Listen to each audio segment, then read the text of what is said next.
Ladies and gentlemen, welcome to Nashua, Iowa, where the undefeated Nashua-Plainfield Huskies play the undefeated St. Ansgar Public School Saints. It's a great night for football here, guys. Kennel Genius here. To my right is the one and the only Duke Scoop. To his right, we got Hammer Time Huseman, and to his right, we got a bunch of guys here tonight.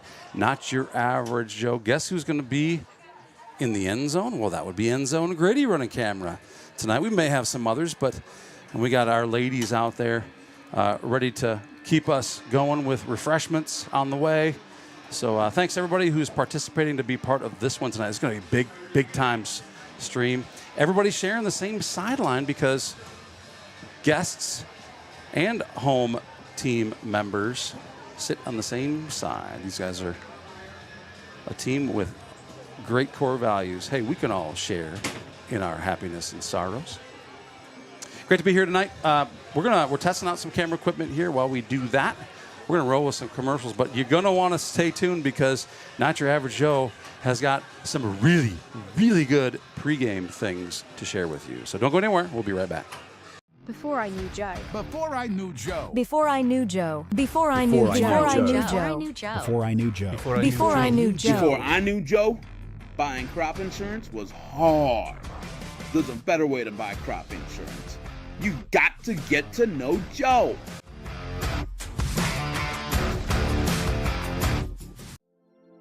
This broadcast is brought to you in part by St. Ansgar Chiropractic.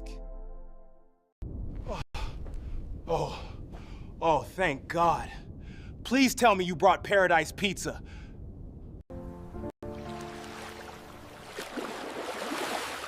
You've got to get to know Joe.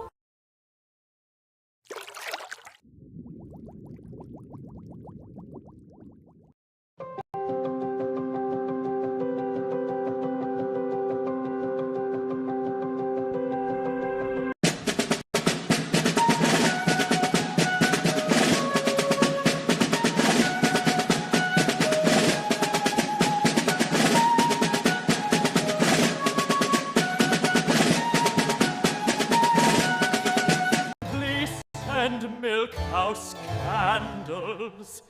It's cold in here.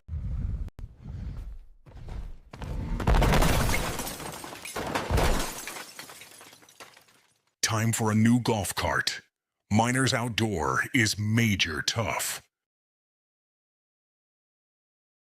Hey, Mom. Better call Adams Painting and Drywall again. Cars hit me all the time. Luckily, Charleston Body Repair fixes you up fast. It's Saints TV's goal to bring the game to those who are unable to cheer from the stands. Watching the stream is free. Creating it is not. Please consider donating to our cause through our donation partner, Give Butter. 100% of your donation goes directly to the St. Ansgar school system, where it is used for the education of our students, the equipment used to create these streams, and the athletic department so that our students can keep competing in the sports that are near to their hearts. Thank you for supporting St. Ansgar, and thank you for giving butter. With soybeats.com, my candle making is on cloud 9.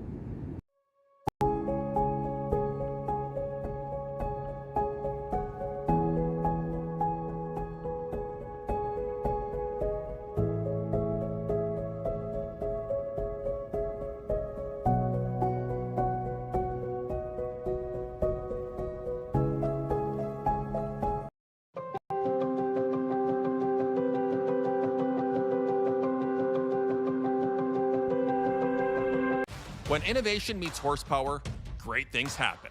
Johnson Oil keeps Absolute Energy moving, fueling their plant with off-road diesel, swapping forklift cylinders, and setting tanks for the crews that keep the work going strong.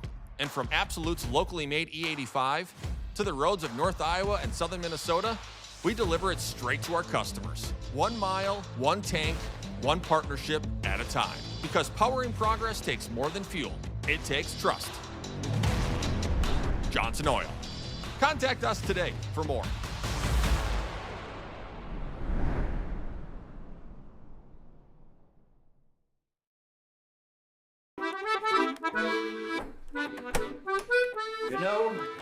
is a better way to buy crop insurance. You've got to get to know Joe.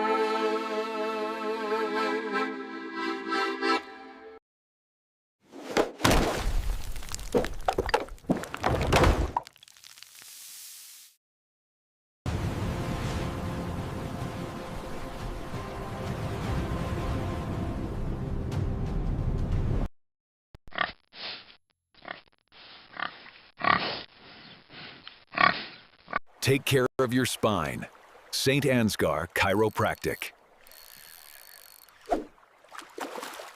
It's time for the Milk House Candles annual warehouse event.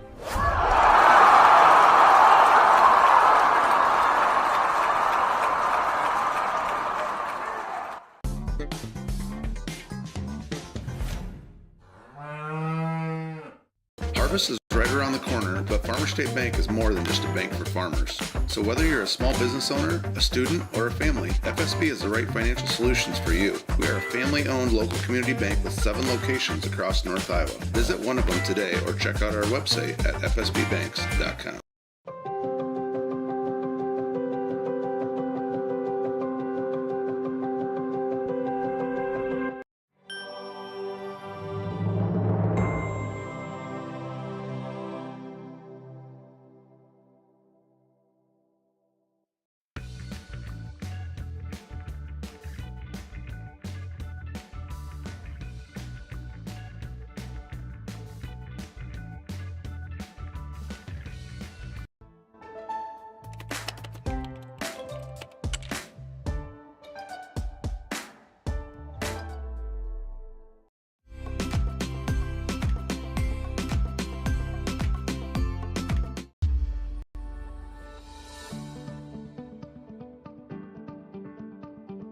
Focus Insurance Team, safeguarding our neighbors in northern Iowa and southern Minnesota from risk.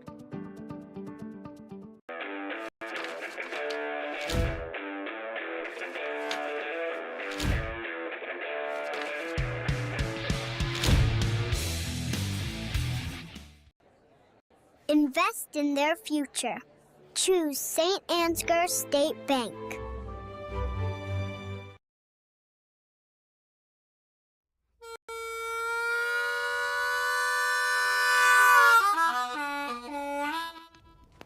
Get up, partner. Word is the Milk House Candles annual warehouse event's riding into town, and we ain't missing that wagon. Whoa!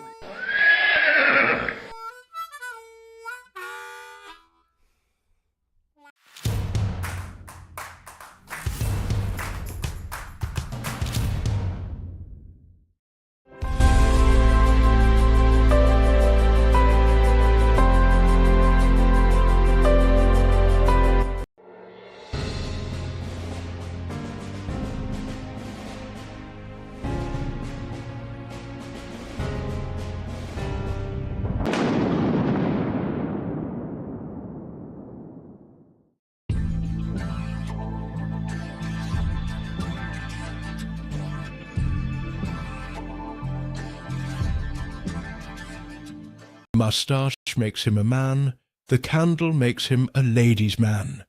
Milk House Candles, tonight's the night.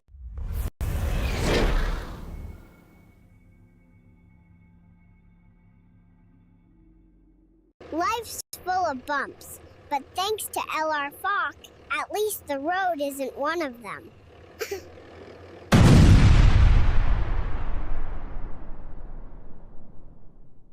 And we've got a really pretty cool rock here. This is from LR Falk Construction.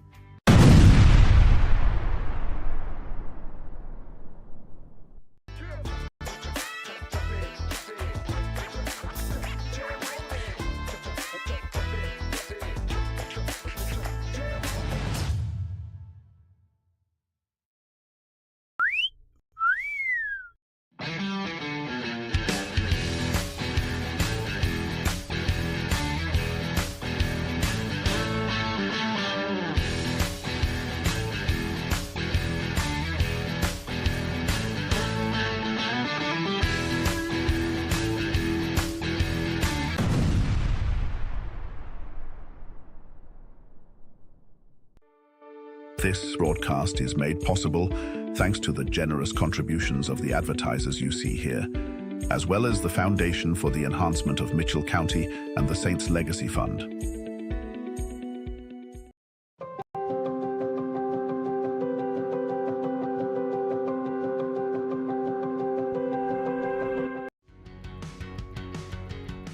Every single job that we do, either one or both of the owners are on the roof overseeing and often installing the products, which is something that we really pride ourselves on and make sure that we're going above and beyond.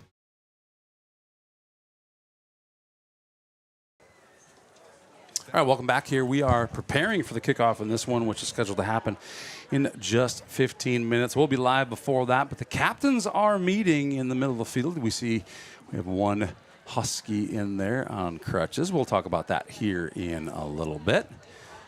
Joel Carlson checked into the hotel room in Algona, ready to do stats. Oh, he's doing stats for us. We got stat, Joel. man. Got a couple sideline camera operators coming in the booth here right behind us. We love it. It's going to be a great night here in Nashua-Plainfield. All right.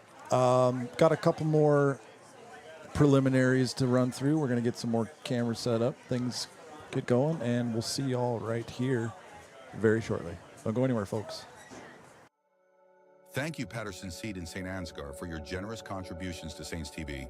For more information on how Patterson Seed can help you get higher yields, contact Mike Patterson at mike@pattersonseed.com.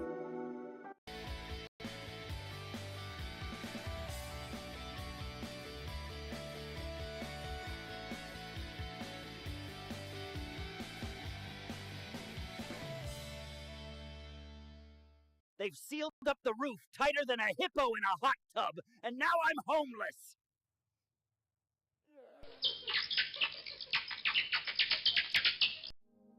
The Mitchell County Substance Abuse Coalition creates awareness of the impact of substance abuse and encourages change through collaborative prevention efforts. MCSAC meets on the fourth Tuesday of each month at 4 p.m. at the Mitchell County Courthouse in Osage. We are looking for new members to join the coalition to work together to build healthy communities within Mitchell County. Protect yourself and your loved ones this flu season by getting your flu vaccine with Mitchell County Public Health and Home Health. With flexible clinic hours, various locations, and convenient drive-through clinics, getting your flu shot has never been easier. Flu shots are quick, easy, and no appointment is needed. We accept most insurances, making it easier than ever to stay protected. Visit www.mcpublichealth.com or find us on Facebook to see our full clinic schedule. Did you know the EJ has an app? Available to download in your app store for free. We can't wait to hear how you like it. Search Enterprise Journal and look for our logo, you know the one, or scan the QR code below. It's so easy, even a child could do it. The Canine Cabin Kenneling and Pet Services proudly supports our Saints athletes. Thank you, Box K Beef and Freeman Welding, for your generous contributions to keep this stream free to watch. Oh my, milk house is getting bubbly.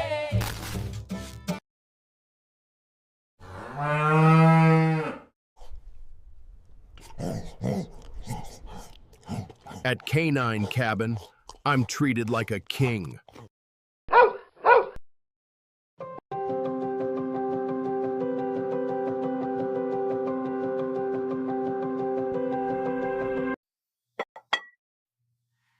I can always find the perfect gift at Home Sweet Home in St. Ansgar. Colbert Realtors helped us find the perfect home. Love you, Dad!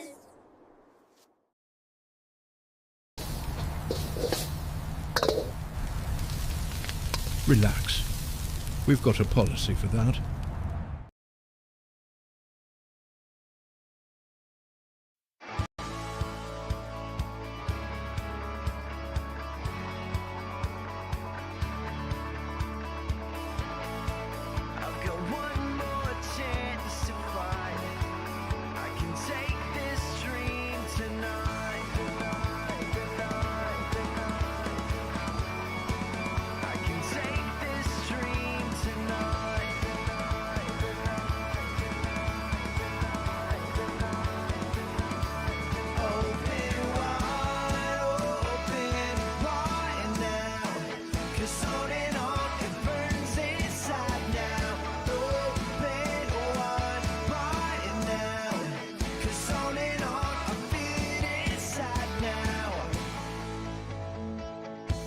wanted to be what they said I should be.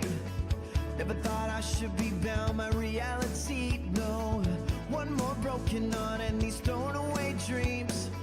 You used to keep me down, you used to say, don't you daydream, daydream about the other side, daydream, yeah. And now one more time, it's on my mind. One more time, yeah. Open wide, open wide now. 'Cause on and on it burns inside now. Open wide now. 'Cause on and on I feel it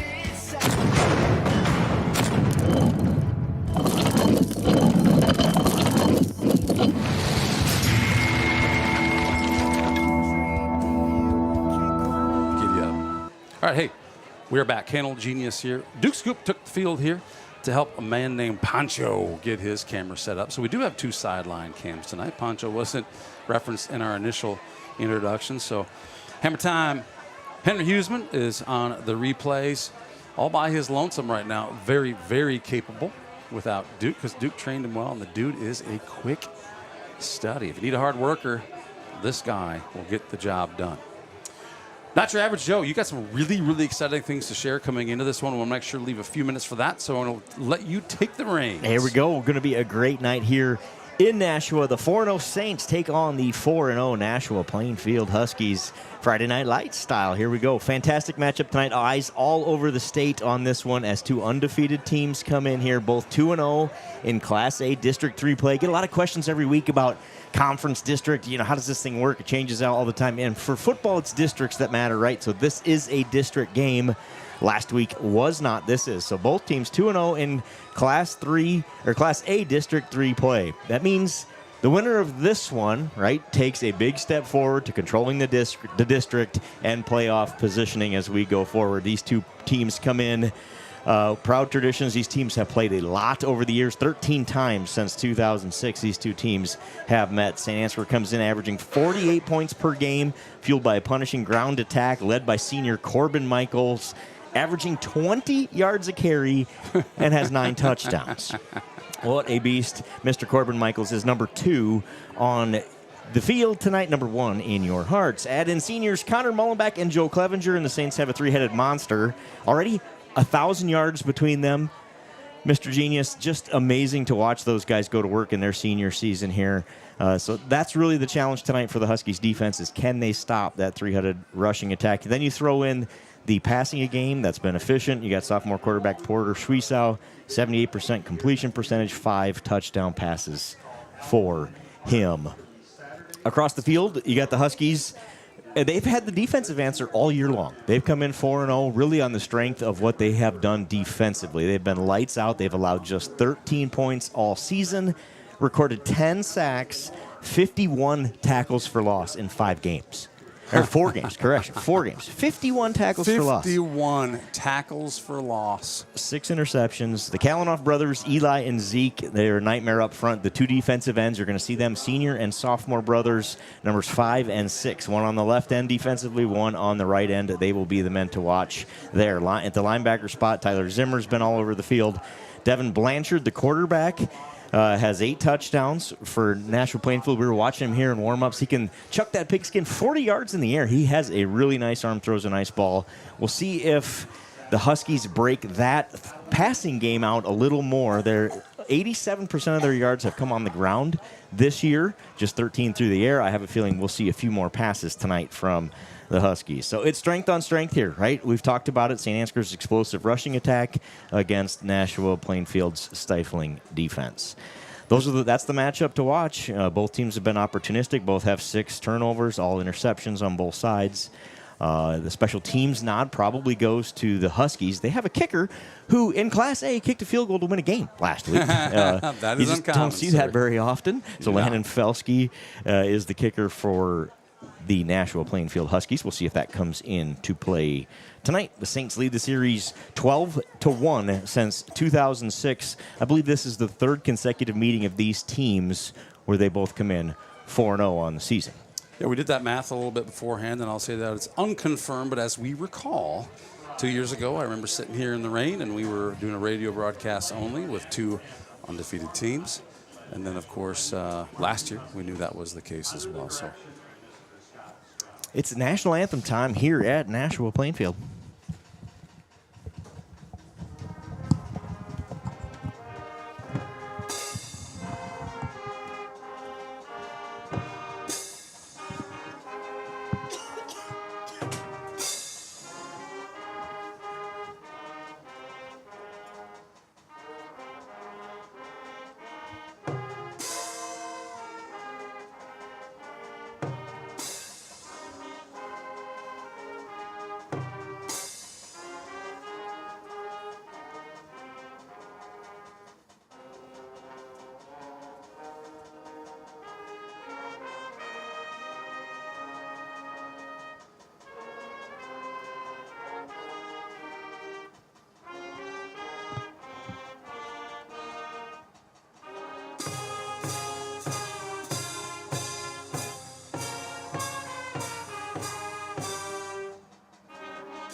Beautiful job by the Nashua-Plainfield Husky Marching Band. They do the national anthem, get us kicked off here tonight. Let's go through a few stats as we look at this 4-0 matchup. 4-0 versus 4-0. Something's got to give. Sophomore quarterback Porter Schwiesow enters tonight. 14 of 18, 280 yards, 5 touchdowns, just 1 interception for the sophomore quarterback for your Saints. Corbin Michaels, 23 carries. Yes, sir, just 23 carries. 20.2 yards per carry average for 465 yards, 9 touchdowns in 23 carries. You heard that correctly. Corbin Michaels having himself a heck of a senior season. Senior Joe Clevenger, the fullback right behind him, 24 carries, 222 yards. That's 9 yards average, 2 touchdowns for him. Connor Mullenback, 10 carries, 159 yards, 4 touchdowns for Connor Mullenback. So it's a great point you're bringing up there. We talk about all these stats. Stats look really great. I think the yards per carry is an important one because a lot of these guys have not played full games so far. Exactly. You look at that. I think our starting offense has been on the field about half of every game. And then, of course, last week with the shortened game when Newman didn't want to continue in our homecoming game and they went home after just a quarter and a minute with the lightning delay and some back and forth there. They couldn't get settled on when to play. Our Saints wanted to continue to play that game. Obviously, it's homecoming. We had 10 letter winners to honor there at halftime, all that kind of stuff. Newman decided that they had enough and packed up and went home, so they called that game very, very early in the second quarter. So really, that's less than a quarter of a game. I think we had run 7 plays offensively in the whole game to that point. You look at that. Some of those stats, I think, are skewed a bit just by what's happened in these first games. So the first test for the Saints here coming into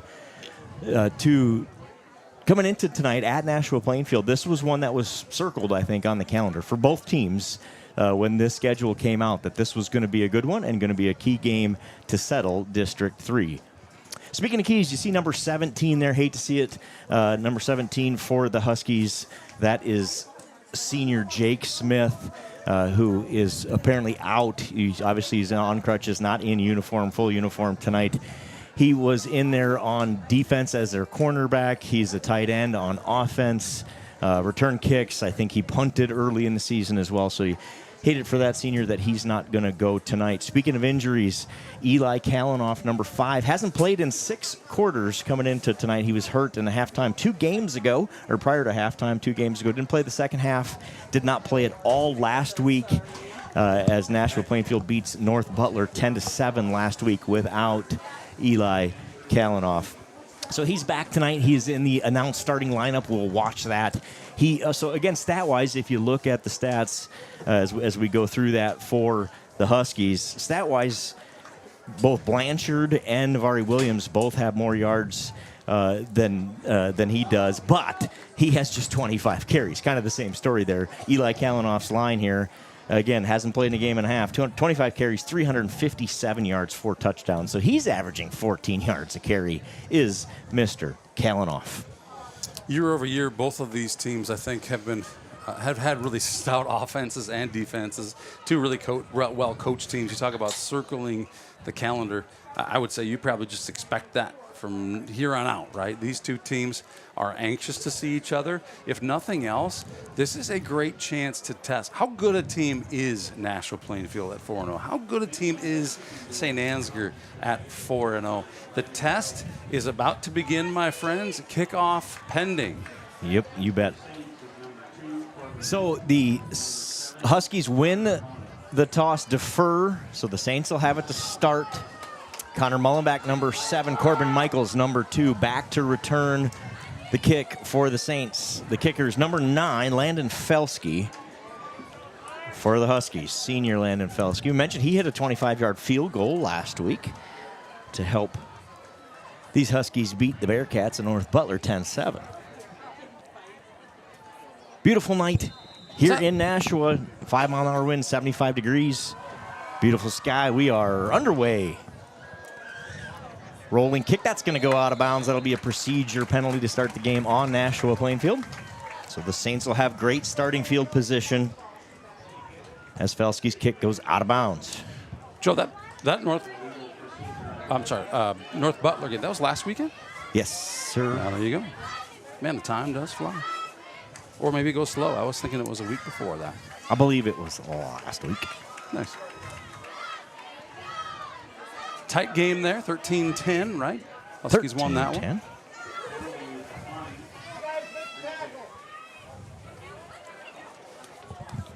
Penalty decline. They're going to kick her again. Kick it again. So they don't want to run it back. First and 10, kick it again. The Saints are going to make them kick it off a second time. We've seen that a couple of times this year. We got Michaels and Mullenback back there. I kind of want to see them try to return it. Exactly right. I can't argue with that logic.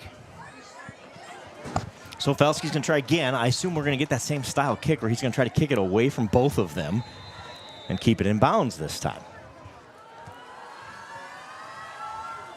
Felsky's kick, line drive again. This one's to Mullenback. Mullenback from the 10. Makes a little seam across the 35. Out of bounds at the 36-yard line where the Saints will have it 1st and 10 for their first drive. Mullenback takes a big hit there on the sideline. The Saints have it at the 37. They're going to go ahead and spot it. Chat's open. If you see or hear anything that you need to let us know about, please chime in. Thank you, by the way. Who's the smartest guy you know, Joe? Mr. Joel Carlson. Joel Carlson running stats for us tonight from afar. Saints start in the wishbone. See what this offensive line can do early in this one. This is Michaels. Michaels drags a would-be tackler ahead.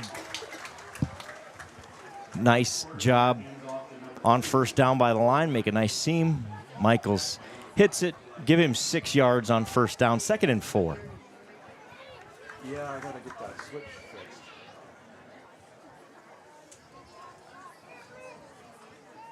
If you're watching from home, the replay is typically coming, at least on the better plays. Thank you, Duke Scoop, for that. And Hammer Time, Henry Huseman. Watch this battle up front. They have a bunch of returners on that defensive line as well. We've talked about the Saints. Mullenback over a man. Mullenback into the open field. Has one man to beat. Down across the 15-yard line where he's forced out of bounds by Felsky. Connor Mullenback. Great play by Mullenback. Great play by all of the blockers protecting that guy and giving him a place to run. You know, that first seam wasn't quite open for him, so he pushes off to his right, and then he finds himself a lot of yards over there. 38-yard gain, something like that, for Mullenback on his first carry of the night. Down to the 16-yard line. Middle. Michaels. Touchdown, Saints! Corbin Michaels, almost untouched, up the middle.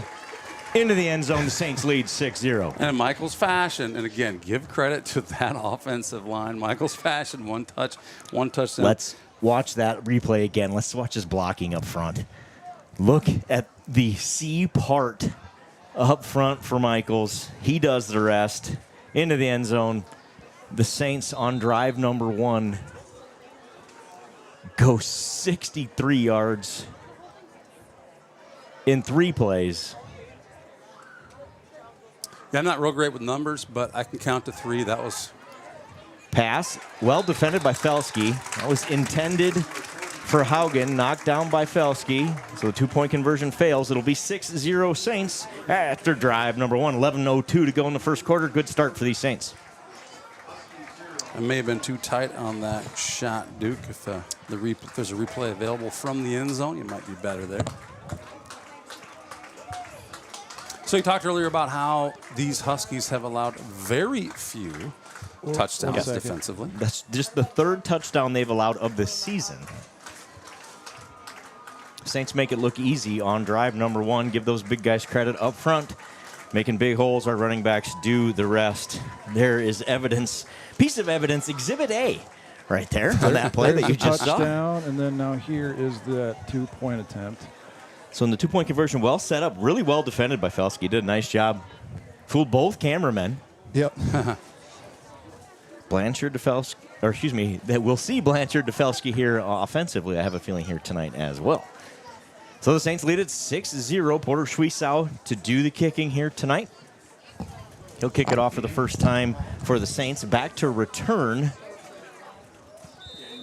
See a 9 and... That'd be Felski. 21? Yeah, I believe it is 21. It had Ben Smith, who we talked about is injured tonight. So 21 is Miles Carpenter back to return. It is Carpenter and Felski back to return. Schwiesau's kick. Fielded inside the 20. Nice kick from Schwiesau. Joe Clevenger. Joe Clevenger breaks through the block, makes a great textbook tackle at the 25-yard line. The Huskies will have it 1st and 10 from there for drive number 1. First man there, and he makes it count. See, for a big fella, he gets down the field in a hurry. He sure does. And I'm telling you, man, when he puts that tackle down, there is no question.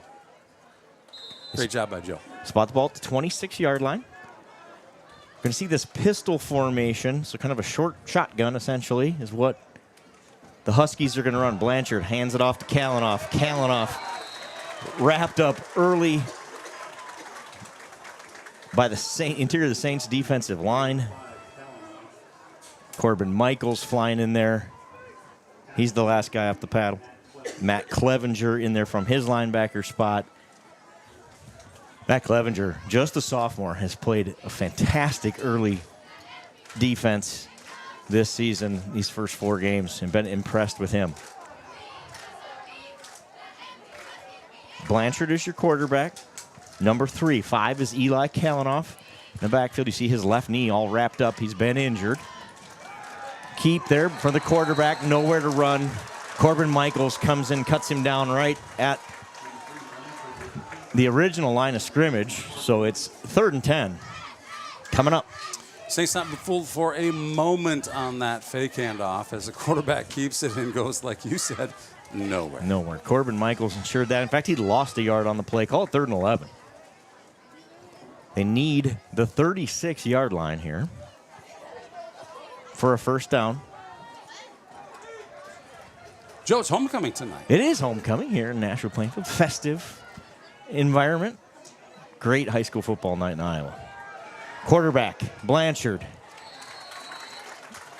Gain of 6. Saints are happy to allow that 6 and force the punt here on 3rd and 7. Yeah, if you're just tuning in, you're new to 1A football in the state of Iowa. You get about midfield in most cases. You kind of get to be in 4-down territory here because kicking teams, special teams, et cetera, it's just better to take your chances that you're getting a few extra yards here on 4th down.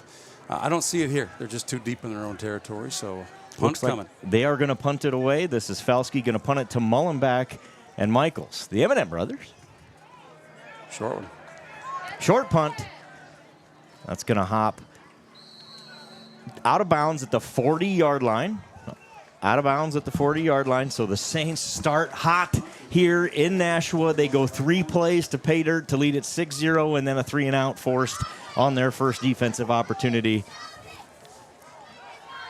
And they have a relatively short field here to start this one, starting from the 40-yard line on drive number 2. A 2-point conversion attempt failed. That's how we get to 6-0, 8:47 to go in the first quarter. Tell you what, as good as the handing the ball off is working, I think the 2-point conversions maybe should just follow that path. Right. Middle, Clevenger. Short gain. Oh, Clevenger gets a short 3 on first down. And by short 3, I might mean 2. Yeah. I think the short 3 description is about right. Let's call it 2nd and a long 7 then. First, we talked about this on the way down. Off mic, Eric and I had this discussion. We thought we might see a little more rotation tonight, a little more Michaels, Mullenback, Clevenger. That's exactly what we've seen to start this game, trying to keep the defense guessing here. This is Michaels. Michaels near a first down, and he's got it. They signal first down, give him 8 yards. First down for Corbin Michaels and the Saints. Yep, if that was a long 7 to go, 8 is what he gets on that one. First down. I'm so used to seeing Michaels spurt out of that situation. It seemed like he was kind of on the verge of the second layer there, and they managed to wrap him up. But first down nonetheless. Yeah, nice tackle there for the Huskies to prevent further damage. Saints right across midfield here. 49-yard line. First look out of the pistol for the Saints. Back to pass is Schwiesau. That ball is knocked away. Mullenback and Blanchard up for it. Kind of a jump ball. You'll see it here on the replay. Nice job by Blanchard. He just gets a finger on it, or I think Mullenback was about to make one of those one-handed specials. It really was a great throw. The defense was even better. Good job by the Huskies there to defend the Saints' first pass attempt of the night. 2nd and 10, ball spotted at the 49-yard line. Why not a first down there at midfield? Why not try the passing play? Mullenback tries that left edge. Nice tackle there on that left end. Right into the line. I believe that's Matthew Melvin, who came up and made that tackle. Nice tackle by Matthew Melvin. Gain of 3 makes it 3rd and 7. We talked about across midfield, likely 4-down territory. I think that's exactly what you'll see here. Don't have to panic here. You don't need all 7. Get us 3 or 4. We'll go for it on 4th down. Michaels says, I'll just get the first down. I'll just get the touchdown. Touchdown, Saints! Corbin Michaels. Joe, you called that touchdown a little early, but there wasn't anybody within 10 yards of him. The Huskies are stacking the box. They've got everybody within 5 yards of the line of scrimmage. Corbin Michaels makes him pay. He goes 46 yards to pay dirt. Touchdown, Saints. 12-0 the Saints lead. 2-point conversion attempt pending. All right, Joe, prediction time. What do you see here for a play? We're going to pass it. We're going to run it. Going to get it in Mullenback's hands and let him get outside here. Run play. Mullenback. Man, I hate it when I'm right. Unless it works. 2-point conversion is good. 14-0, the Saints lead it. Careful, Joe. You're going to get yourself a coaching job. Well, I thought we might try to get him outside. He, like I said, save other than the great tackle by Melvin on the second down play on this drive. I think he might have been gone on that play. The Huskies are committed to trying to fill that, stop that early run in the middle, and the Saints have made him pay for it. Get past that first line, and there's nobody on that touchdown left to tackle him. Corbin Michaels, 46 yards in the touchdown. His second touchdown of the night, and the Saints lead it 14. So scoreboard either didn't up. There it is. Oh, that's right. Sorry, we got the replay on replays. Scoreboard. Yep, you're going to see the old scoreboard on replays. Corbin Michaels, 4 carries, 76 yards, and 2 touchdowns. Only 19 yards per attempt tonight. He's under his average, which is 20. We'll call it close enough. So what do we got about twice the points that we do offensive plays so far. I know I'm not great at math, but Saints off to a good one to start this one. We got some special time-sensitive announcements we're going to be making here, maybe between scores at the end of the quarter. We got some jerseys that are going to go up for sale for the baseball team, the state champion baseball team. We've also got some other time-sensitive things from our friends at Milkhouse Candles. Got a big sale coming up. I want to make sure we get the word out on that one. Return here by Felsky. He finds the seam and he's loose. Felsky across midfield. Matt Clevenger tracks him down, forces him out of bounds. Felsky's out of bounds at the 27-yard line. So short field, but he is out of bounds across the 30. Nice return there for the Huskies. They will start with it deep in Saints territory. That's exactly what the Huskies needed after a poor start defensively and a 3-and-out on their first offensive drive. They needed some life there. They find it in a Felsky kick return. Great job by the special teams. You heard the crowd over on this side absolutely erupt when he broke free on that one. Great job by Clevenger to knock him out of bounds. He was the last chance for the Saints to avoid a touchdown on that play. Matt Clevenger's got some speed. He showed it off there. The Saints needed it. Blanchard in the pistol.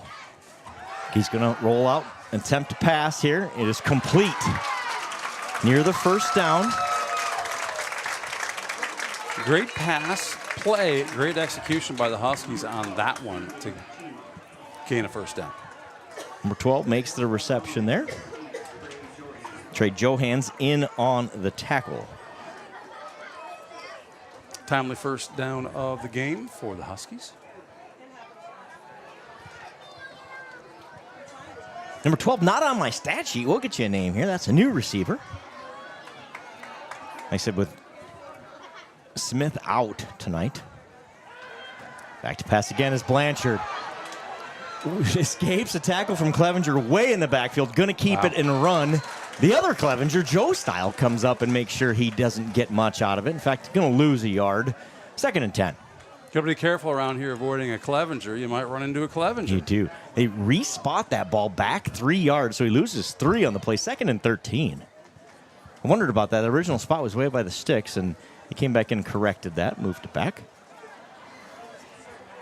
So after the kickoff return sets the Huskies up deep in Saints territory, they get a first down via pass. They're now in the red zone here, inside the 20. Ball spotted at about the 19. Saints lead at 14-0, under 5.5 to go in the first. Blanchard, hands off on a little jet sweep. Derek Heeman and Corbin Michaels read that one beautifully. Loss of 2 on the play for Williams. It's number 2, Navari Williams, the ball carrier. It'll be interesting to see what happens here, Joe. We know they have a kicker. We got 3rd down, 13, 14 yards to go. It'd be a very long field goal from here. It'd be a 6 or 7 yard field goal from here. Chip shot. Made a 25-yarder last week, so they probably need 10 more here. Need 14 for a first down. 3rd and 14. Blanchard. Back to pass. Launches that we talked about in pregame, how he can throw it incomplete. I believe that ball is caught, but out of bounds.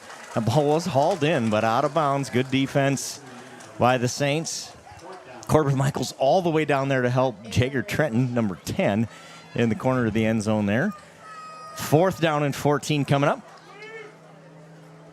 And the Huskies will go for it. You saw how high he threw that football. That field needed to be bigger. He talked about his arm. Blanchard. Yeah, he needed a few more yards on that field for that thing to land in bounds. Dropped it right in the pocket, just out of bounds. Big play for your Saints defense here. 4th and 14. Ball spotted at the 20-yard line. Timeout. Timeout, Nashua-Plainfield. They were running a player off right as the ball was about to get snapped. I believe they had 12 men on the field there, or some confusion. At any rate, they called their first timeout, so with 4.5 minutes to go in the first, Saints leading 14-0. Huskies called their first timeout. 4th and 14 coming up from the Saints' 20-yard line. The Huskies have allowed 13 points all season coming into tonight. They've allowed 14 here in the first quarter. It's about the average. So we have, during this timeout, let's go ahead and let's throw some things up here. Overlays. I got an overlay in there called, hold on, don't go down too far. Go up to the top of that. Where is it? Is that it? I think is it a screenshot? It might be a screenshot. Check it in preview, huh? While they're doing that, shout out to all the farmers out there on Saints TV land, watching from the grain cart, tractor seat, or the combine seat. We see you, we hear you. I just got a snap of somebody who just about overran the trailer trying to watch Saints TV on that last touchdown play. So be careful out there, boys and girls. Have a safe harvest. To see a combine in every field on the way to Nashua tonight. Back to action here, 4th and 14. Blanchard breaks the huddle for the Huskies. Melvin on this side, Felski at the top, looking for Felski. Now back to Melvin. That ball is tipped away beautifully by Seth Schatz, number 9. Incomplete, and the Huskies turn it over on downs. Great job by Schatz on that one. Intentional or otherwise, catch that ball and you get it at the 1 yard line. Let it fall, and you get it at the 23, right? You got her. Yep. So the Saints turn them over on downs. They'll have it 1st and 10 at the 20-yard line. Nice play by the Saints defense there. They allowed the big kick return, but shut them down after allowing a first down passing on the first play of the drive. They come up big there and turn the Huskies away. Schwiesau. Oh, boy. Handoff. Schwiesau to Clevenger. Clevenger bowling over men near midfield. Oh, Clevenger. He's a bull out there. Joe Clevenger, gain of 30 on first down, sets the Saints up at midfield. But I tell you what, it ranked the two ranked 4-0 teams coming into tonight. The Saints have sent a message in this first quarter. A lot of football left to play, but what a start for the Saints. Yeah, I got to be happy about that defensive stand there after giving up that long kick return.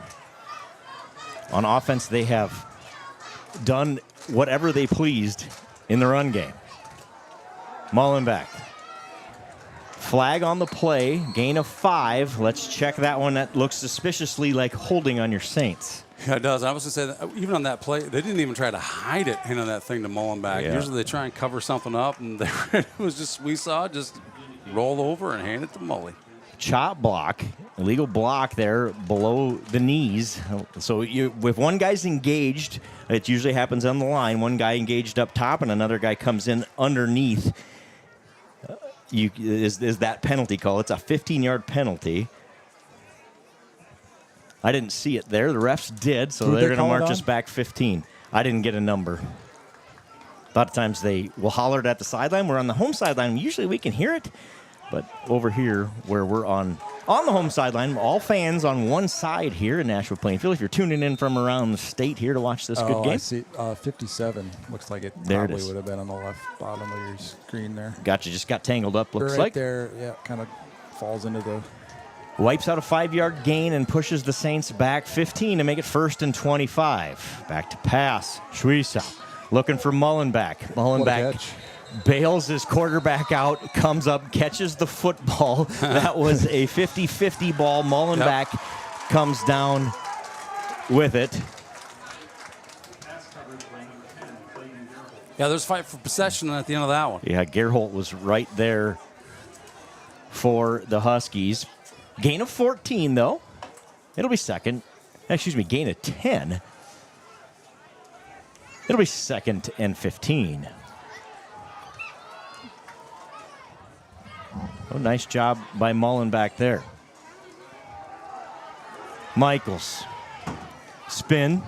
Michaels near that sideline fighting for yards. You won't find a tougher 5'6", let's call him, running back than Corbin Michaels. No, you will not. Pound for pound, he's a force. Gain of 8 makes it 3rd and 7. Big play for both teams in the early going here. We're going to roll under 2 minutes to play in the first quarter after this play. Saints lead 14-0. 3rd and 7. Ball's across midfield here. Out of the wishbone are the Saints. Mullenbeck has that it. Play. Mullenbeck gets a block from Clevenger, and a flag is going to come in. That's going to back the Saints up. 10 more from that spot. We're going to get a hold. Didn't like Clevenger's block on that far side, I believe is what they're seeing. So that'll push the Saints back. Make it 3rd and 17. So 3rd and 17, obviously, we've got guys that are averaging more than that per carry. I mean, even if you're Nashua-Plainfield, like you really have to wonder, like, we could be running the ball here, right? You would expect a pass from a lot of teams here. Got a lot of yards to pick up. Yeah, and we get a good spot on the holding call. That's a spot foul 10 yards from the spot of that foul, so that pushes it back. Makes it 3rd and 14. 3rd and 14, back on the other side of midfield are the Saints. Suisao puts a man in motion. Gets him. Going to get 5 free ones, I think. Depends on where they go with that one. Was he drawn off sides, or did he do that on his own? Going to have a discussion here. That is the question. The officials are going to get together to get this one right. We talked in previous weeks, Joe, about Saints have been winning games and by a lot. And what can they be working on? It seems like penalties is the thing that we come back to, right? So we got themselves obviously in a situation where they're offensively doing really well, and yet here they are with a 3rd and long 14, discussion. Right? We must have 2 guys with different opinions. They settle it with a defensive offsides call. The Saints get those free 5 yards. That'll make it 3rd and a short 10 or a long 9, depending on how long his strides are here. Let's call it 9. 3rd and 9. Minute 41 to go in the first quarter.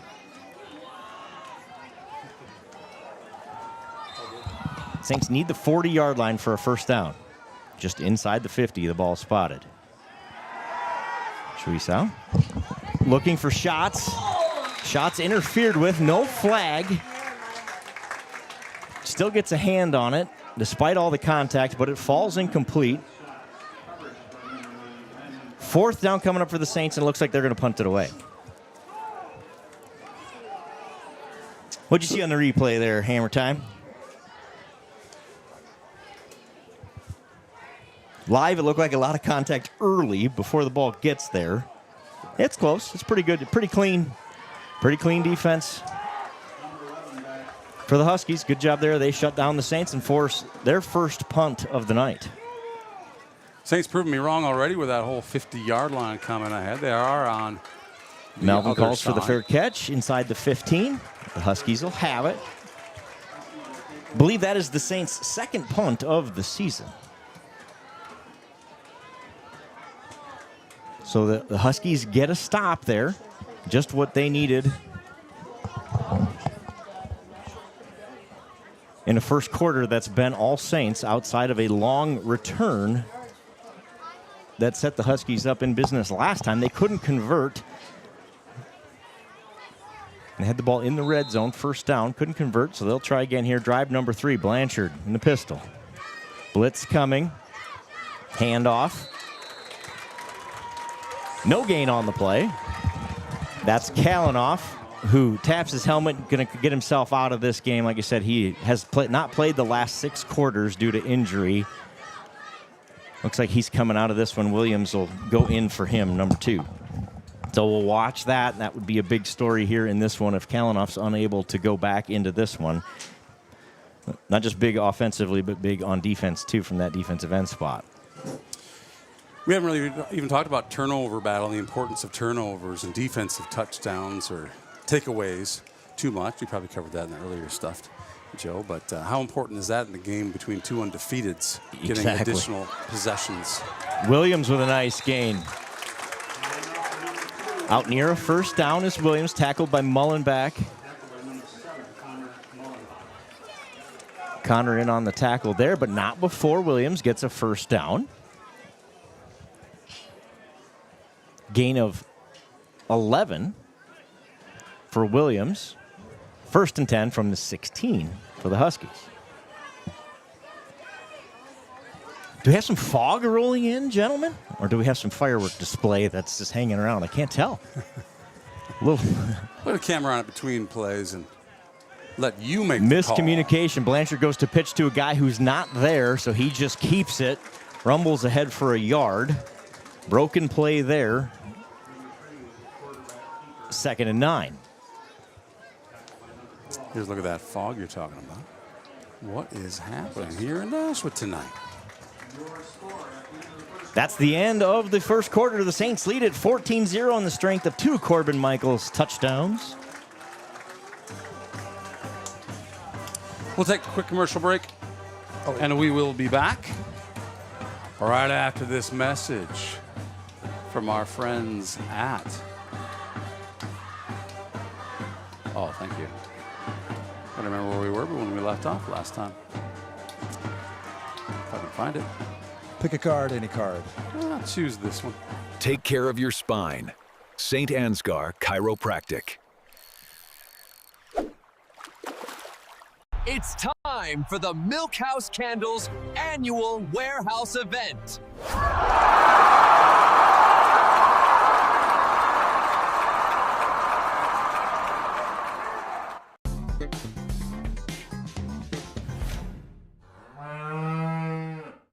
Harvest is right around the corner, but Farmer State Bank is more than just a bank for farmers.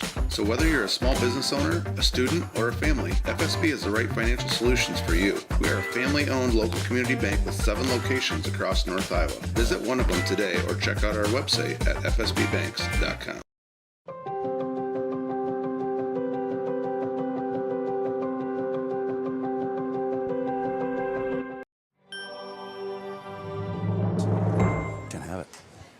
I don't, just a quarter. Back to action.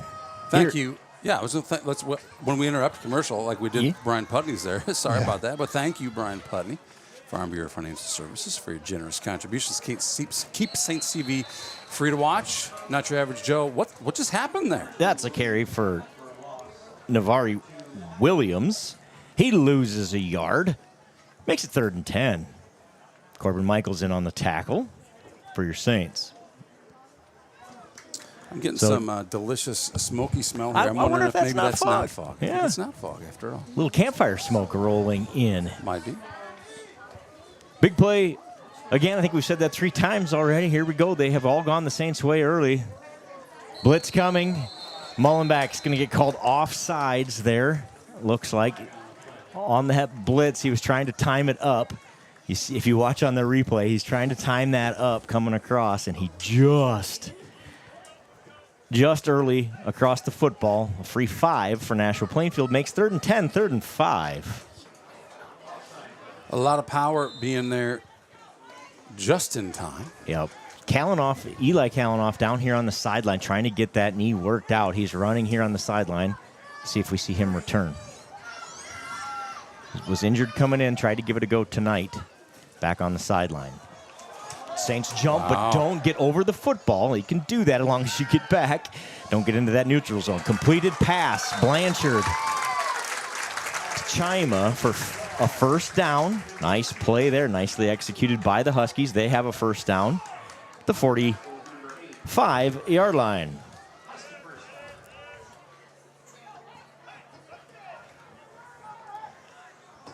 Michael Crowe, do your job, Saints, he says. Sheila Adams, thank you for chiming in. That ball was spotted like at the 32 all the way out to the 45. Give him 13 yards on the reception. Williams with the carry. Trying to find an opening, can't find one, loses a yard. I always wonder. Derek Heeman on the tackle. In the chaos of all that, the coaches are yelling middle, first guy, second guy, third guy. Right. Do the players hear it? Do we know this? Do we know the answer? Can the players? I assume they can, but we can hear it up here, right? I've always hear it up there. I've always wondered it. They're between us and the coaches, and we can hear them yell, right? I don't have the smashing helmets and such. So. Right. So I could tell you there's something about a batting helmet on a baseball player completely seals off their ears. They can't hear a thing you're saying. I can tell you that. So I assume a football helmet does the same thing. And they're not hitting each other, right? Right. 2nd and 11. Blanchard wrangles the snap, hands it off, middle run, short gain. I believe that's Kalanoff. That is Eli Kalanoff back in the game. Gain of 3 makes it 3rd and 8. Michaels in on the tackle. We've said that a bunch already tonight. We know what he does offensively, but he might be more important defensively. Just a monster out there defensively as well from that outside linebacker spot. 3rd and 8. Zach of all trades, it is a beautiful night for football. Thank you for chiming in. Another flag, going to give that one to the Huskies. So that'll make 3rd and 8. 3rd and 13. Back them up 5. False start on the Huskies there.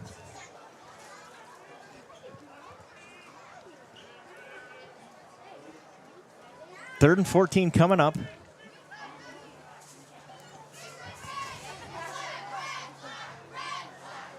Game started fast, has been very slow the last 5 minutes. Penalties and mistakes the last 5 minutes of game time. Kalanoff back in there for the Huskies. Great blocking. Ball is complete, short of the sticks. And he's brought down immediately by Connor Mullenbeck.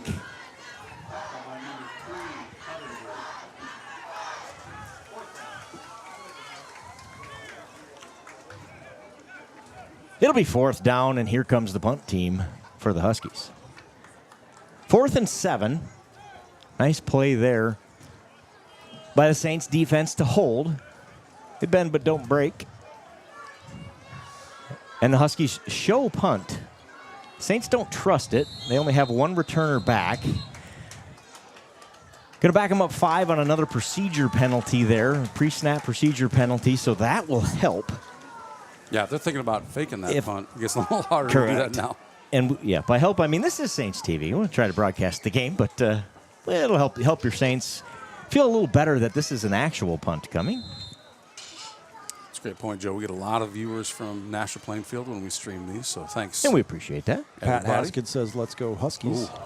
Short punt, but going to take a Husky roll out of bounds at the 32-yard line where the Saints will have it. 8:15 to go in the second quarter. They lead 14-0. Anxious to see the replay on that one. That was actually a short punt. The way it came off his foot, and I don't know much. I'm looking through a small little window to capture the footage, but I would have sworn someone got their hand on it. I feel like every time you or Joe says, we'll look at the replay on that when we don't show it, because we're like, okay, it was a, what? You're right. You're right. 20, 30-yard punt. We want to see I replay should have of a that. sign. Should have a sign. There it is. It just came off his foot funny, I think. All right, that's fair. I'm just going to go with whatever the call was, and sorry, guys. It's all good. You guys are stars. It's all good. Out of the wishbone are the Saints to start this drive. Corbin Michaels has it spin. Makes a man miss, drags another one ahead. Gain of 5 on first down, just what the Saints need to do. Stay on schedule here this drive. No penalties. Run the football. Go make it 21-0 at half and eat up the rest of this clock. That's what we've got ordered here on Saints TV. Yeah, I think it's just good coaching, Joe. I mean, you're right. We scored 14 points in the first half of the first quarter, it seems like. Yeah, I think that's true. And then the last one was just riddled with penalties, and we keep backing up. And I said the Saints just need to be the Saints here. Let's take some time. Let's run some footballs. Let's gain a few yards every time. Eat this clock up. They send Michaels off. I believe he has a equipment issue. Have to reset the game clock or the play clock. So Corbin Michaels over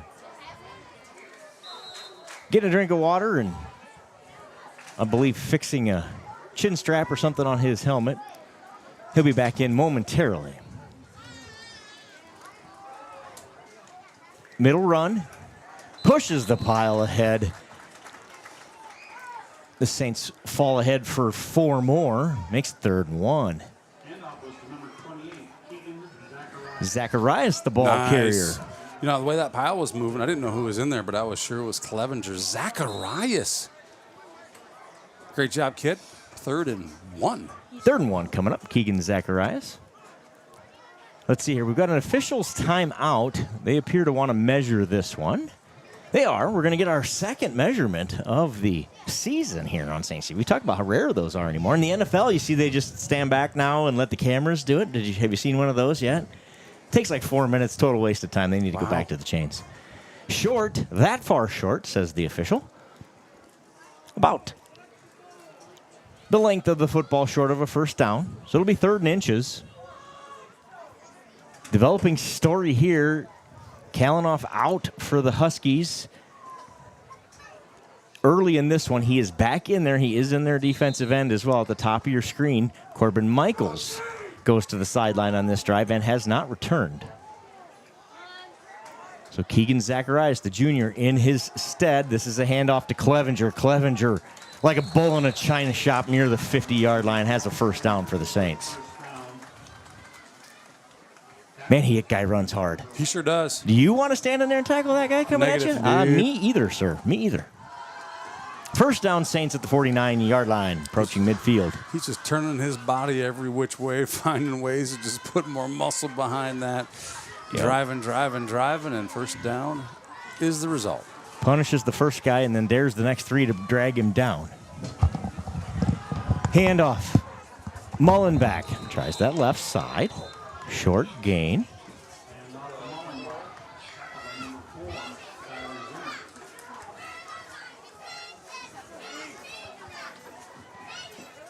Tyler Zimmer in on the tackle for the Huskies. Gain of 3, 2nd and 7. Was Mullenback on the carry. Here comes Corbin Michaels back in there. Zacharias back out. You need a battery already? Squire runs the play in for the Saints. He'll be the split end here on your side. Handoff middle. Clevenger. Clevenger with a gain of 6 on 2nd and 7. Makes it 3rd and 1.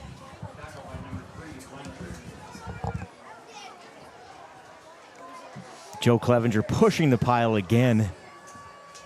The Saints happy to grind it out here on the ground. Under 5.5 to play in the first half. They lead 14-0. Michaels is back in there for the Saints. He has the ball here, met in the backfield. Tackled for a short loss on 3rd and 1. It'll be 4th and 2 coming up for the Saints. Decision time for Coach Clevenger and the Saints coaching staff. Defense. Poor spot there. They push it all the way back. Loss of 3 on the play. Yeah, the NP defense was, they were exactly where they wanted to be, exactly when they wanted to be there, resulting in a negative yardage. We have a stoppage here, an official stoppage. We're going to change the football, it appears. A heavy dew and a little smoke in the air. Maybe that football's wet and get a new one in. Officials wind the clock. It's 4th and 3. It appears for the Saints. Mullenback goes in motion. QB keep. Finds the seam. Porter Schwiesel keeps it. Gets the first down. Gain of 6. Nice job by the sophomore quarterback there. We've talked about how that young man's played, done exactly what the coaching staff has asked him to do. Comes up big there. He does, and what a great coaching call by the coaches. Put him back in pistol, shotgun, or whatever you want to call it. He's not directly into the center with a short yardage situation like that. You think they're going to just look to push the pile for 3 yards. Yep. And he just goes for it. Straight Great job, Porter. QB draw there from the pistol. Nice call. I like it. Michaels has it, trips himself, but gets back up. Corbin Michaels is still on his feet. Goodness, Corbin Michaels. Oh, man. Touchdown, Saints. You will not find a better run than that in high school football this week and anywhere in the country. What a run from Corbin Michaels. Man, what a run that was. He's done right there. He's done, right? He's not. Wait. No, he's gone. He's down there. He's down there for sure, right? No, sir. 37 yards, touchdown Saints. Corbin Michaels makes it 20-0 Saints on an amazing run. What an effort from Corbin Michaels there. The Saints will go for 2. He is so dangerous. Pass. Complete to Johans for the 2-point conversion. Saints lead at 22-0. I'm honestly not even sure my camera caught that one. They made that look way too easy, didn't they? Barely got it. Okay. Attaboy, Gritty. That's that quick hitter there. Look at that.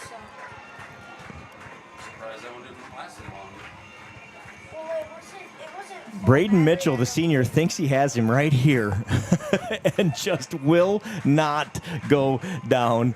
Corbin Michaels breaks 6 tackles, picks himself up. He almost fell down to start that run. Here's that little pitch and catch here on the 2-point conversion. Here's the 2-point, nicely done. Throws it where only his man can catch it. Well-designed play, well-executed play. You cannot defend that, especially when your receiver's 6'4". No, and he's so quick. We got a sophomore out there sitting way out wide. Nobody around him. All I got to do is slant cut that thing off, and yep, I don't know how you defend it. Sophomore to sophomore connection for 2. It is 22-0. I don't know if we've got a scoreboard lag again. Sometimes we get that, but it is 22-0. There it is.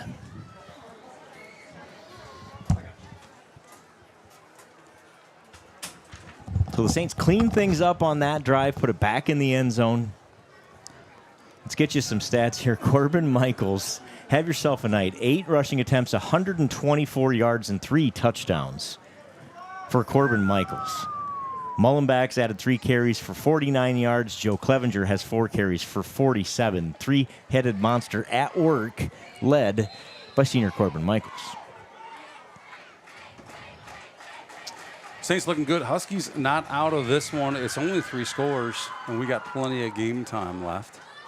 We said earlier this is the greatest challenge the Saints have seen so far this year. We expect these guys to keep putting the pressure on the Saints defense. This is Carpenter setting up the return, cuts it back, makes a man miss. Zaid Shell brings him down across the 20, the 25-yard line. This Zaid Shell in there on special teams, does his job, gets that tackle made. 4 minutes and 1 second officially left here in the first half. The Huskies have moved the ball at times, and then the Saints have stiffened defensively and do the old bend but don't break thing. 30 yards of penalties for the Saints in this first half, something we've talked about. Saints are working on. They're going to have to clean that one up. Run middle there. Short gain. Carpenter. Carpenter kind of delayed on that when he handed it off, waited for his blockers to do their job and took advantage of it. Yeah, and when Nashua's been successful with that run, that's what they've done is they've kind of wait for that hole to open up, and then they kind of squirt through it. That's on their successful runs. That's what they've been doing. That's Carpenter, number 21, on the carry there. Gets 4 yards, 2nd and 6. Kalanoff is in there. Handoff to Carpenter again. Carpenter again waits for a block to develop. He doesn't get it. No gain.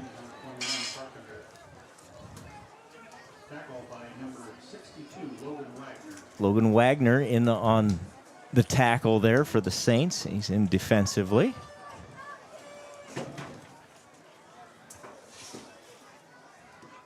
We've talked about this defensive line rotation. Looks like we've done that again here tonight. A couple new guys in there defensively. This is Halverson, Ostrander, Wagner.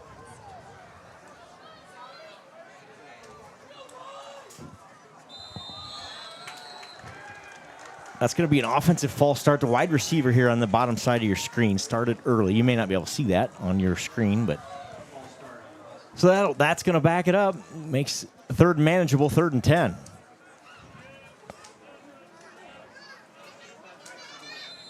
And that's kind of what the Huskies have done. They've moved the ball a bit, looked good early, and then make a mistake, and they haven't been able to overcome those mistakes later in drives. Started one drive inside the 30-yard line after a nice return by Felski. They've reached midfield a couple of times offensively. Blanchard rolling out, using his feet. That's been their play tonight. First down, Huskies. Chima with the reception. First down, Huskies. Great route running by Chima. For him to get out that quick, that to me was like, well, there's no way he can be downfield far enough to get the first down on that. And sure enough, he is. Yeah, his 3rd reception of the night. Nice gain there. 2 minutes to play in the first half. Huskies Back to pass is Blanchard, airs it out. Mullenbeck's there. Mullenbeck picks it off. Connor Mullenbeck on the return of the interception. 40, 30. Still on his feet, out of bounds inside the 30-yard line. The Saints will have it 1st and 10 there after the Connor Mullenbeck interception. Blanchard throws it up there. Mullenbeck does a nice job of reading it. Takes it away from Melvin and runs the other way with it. I'll say this, Joe, with the Saints defense is really good this year. And when he put that much air underneath that ball, when he airs it out, there's always going to be time for the speedy defenders to adjust. Mullenbeck does just that. Yeah. Gets under it, makes a great grab, and a great return. He made himself the receiver on that play. Takes it the other way. Has the Saints set up 1st and 10 at the Husky 30. Back to pass is Schwiesau, looking for Mullenbeck. Nice defense by the Huskies there. Mullenbeck has the reception. Short gain.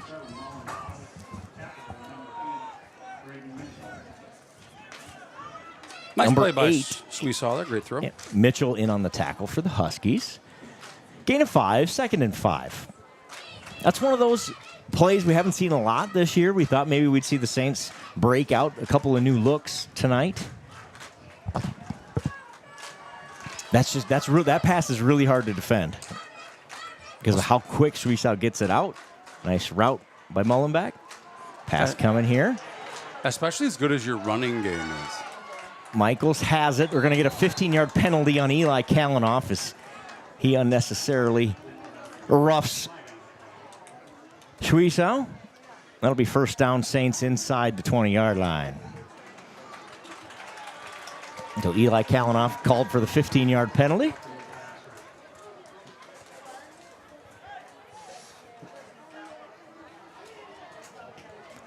After a short gain on the play. In fact, probably would have been a loss of yardage on the play. Instead, Kalanoff's called for the 15-yarder and has the Saints set up deep in Husky territory.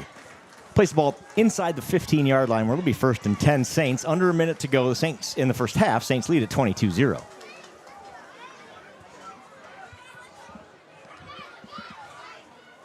For just joining us, Saints score on their first possession.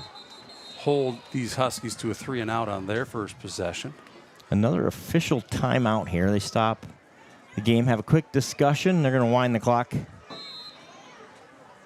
Or wind the play clock anyway. We'll get back underway here. 1 minute left in the first half. It's been all Saints. Handoff middle, Clevenger. Short gain. Yeah, outside that one drive, it has been all Saints, hasn't it, Joe? Saints punted for the 2nd time this season here, earlier in this one. Gain of 3 makes it 2nd and 7.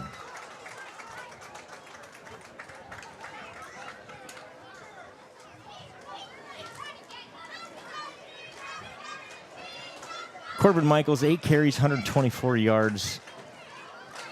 Leads all rushers. The Huskies have just 19 yards rushing on the night. 42 yards through the air. We talked about that in the pregame, that we thought we might see them air it out a little more, and they've used Blanchard's legs to get him out of the pocket, and he's had some success throwing it downfield, but tried it on the last one, and Connor Mullenbeck comes up with the big interception, returns it to the 30, and a penalty-aided drive so far has the Saints set up at the Husky 12-yard line with 49 seconds to go in the first half. Saints called their first timeout of the half.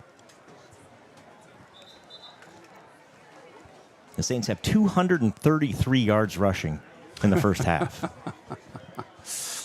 Why throw it at all, Joe?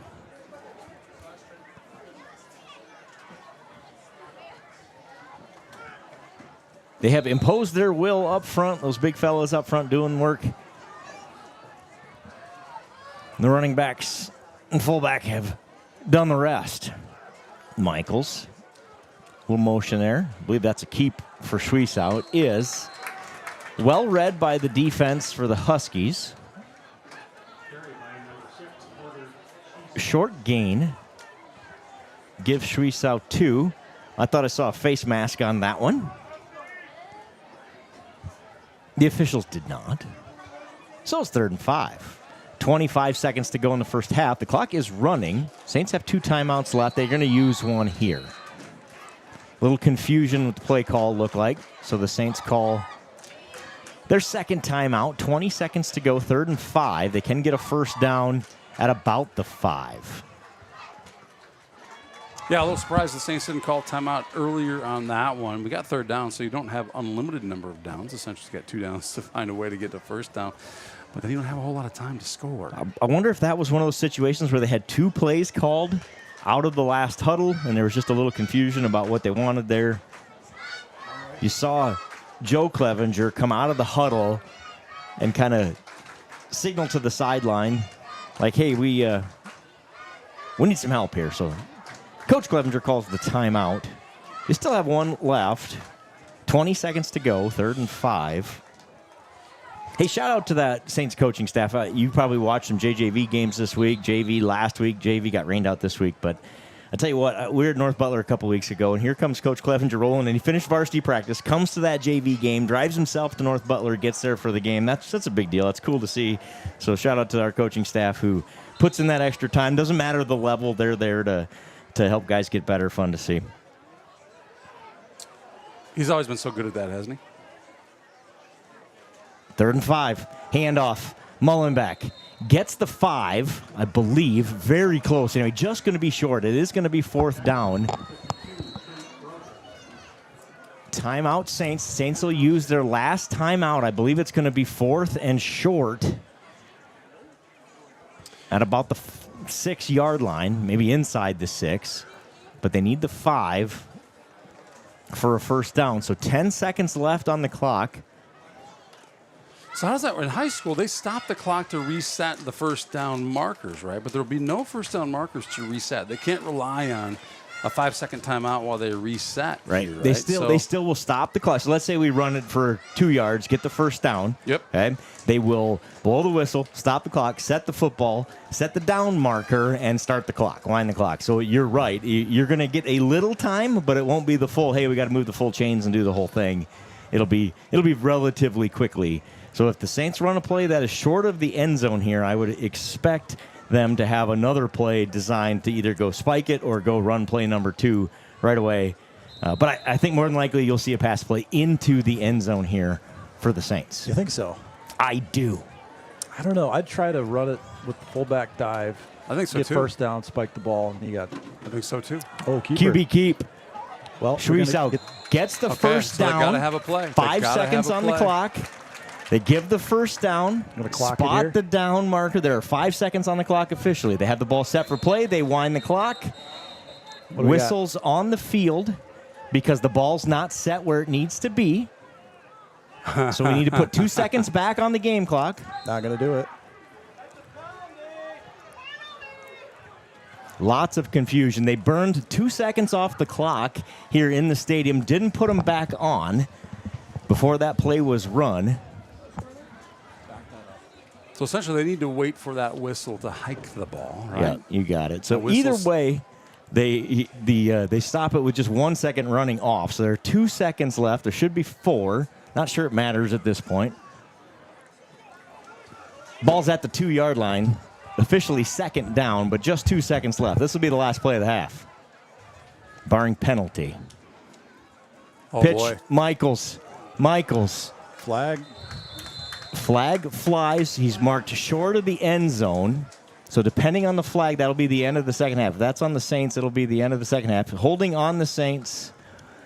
Penalty is declined, and that will be the end of the second half. We'll go to halftime. Saints lead it 22-0. Homecoming night here in Nashua-Plainfield, so we expect a little bit a longer halftime. But let's touch on a couple things I want to touch base on time-sensitive stuff. So one of our sponsors, Milk House Candles, having an amazing warehouse event. 1 week from today it starts. It's in Charles City, so if you're listening to this, it's probably pretty close to home. It only happens once a year, and you are going to want to be there. The ads are running, so pay attention to the ads. We've got the dates, we've got the times. It's all right there for you to see. Also, baseball is sponsoring an auction for some signed jerseys. We'll cover that when we come back as well. So that's it for the first half. St. Ansgar 22, Nashua-Plainfield 0. And Nashua will get the ball when we return. We've got a frozen screen situation. Who's limping off the field for the Saints? Limping? Well, hold on. We're still live. We're still live. Where?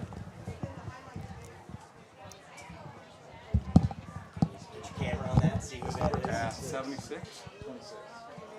But there's a guy in the middle, is what I'm saying. Their hold 76 is holding up the guy in the middle. Got it.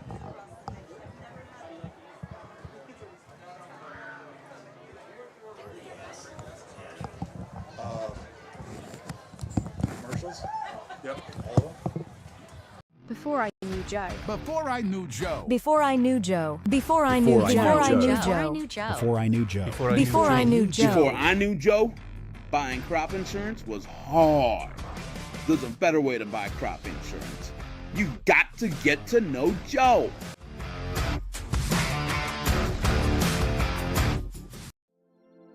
This broadcast is brought to you in part by St. Ansgar Chiropractic. Oh, thank God. Please tell me you brought Paradise Pizza.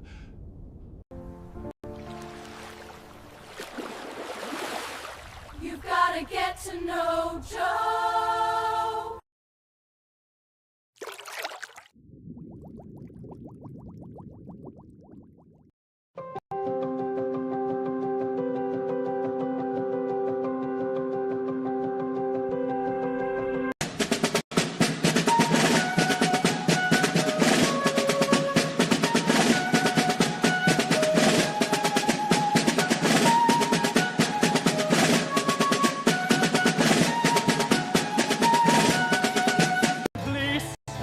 Milk house candles.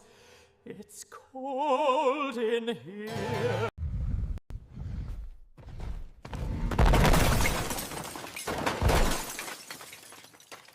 Time for a new golf cart. Miners Outdoor is major tough. Hey, Mom. Better call Adams Painting and Drywall again. Cars hit me all the time. Luckily, Charleston Body Repair fixes you up fast. It's Saints TV's goal to bring the game to those who are unable to cheer from the stands. Watching the stream is free. Creating it is not. Please consider donating to our cause through our donation partner, Give Butter. 100% of your donation goes directly to the St. Ansgar school system, where it is used for the education of our students, the equipment used to create these streams, and the athletic department so that our students can keep competing in the sports that are near to their hearts. Thank you for supporting St. Ansgar, and thank you for giving Butter. With soybeats.com, my candle making is on cloud 9.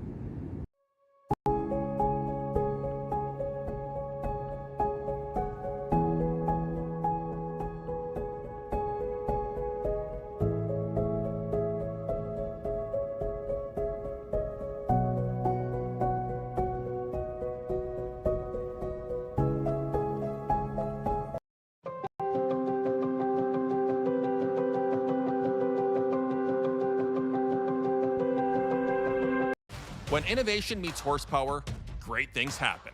Johnson Oil keeps Absolute Energy moving, fueling their plant with off-road diesel, swapping forklift cylinders, and setting tanks for the crews that keep the work going strong. And from Absolute's locally made E85 to the roads of North Iowa and southern Minnesota, we deliver it straight to our customers. 1 mile, 1 tank, 1 partnership at a time. Because powering progress takes more than fuel. It takes trust. Johnson Oil. Contact us today for more.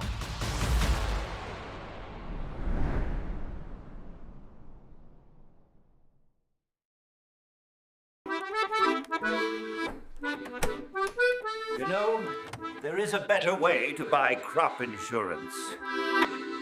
You've got to get to know Joe.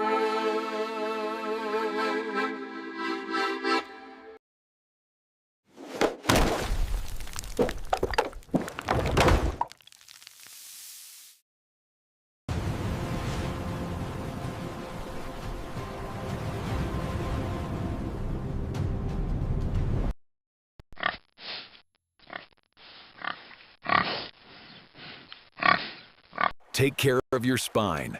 St. Ansgar Chiropractic. It's time for the Milk House Candles annual warehouse event.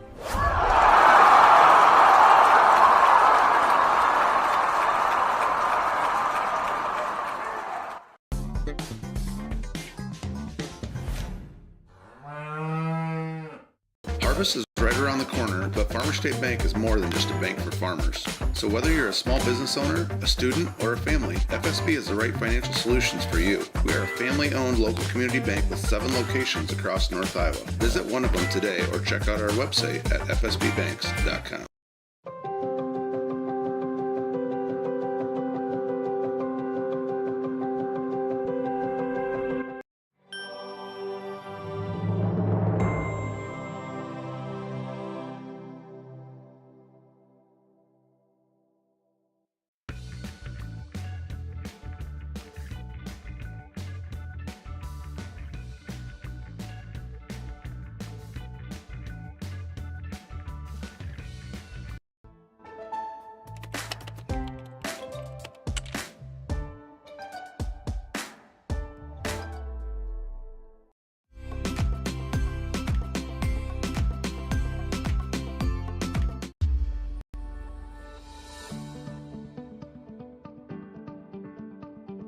Focus Insurance Team, safeguarding our neighbors in northern Iowa and southern Minnesota from risk.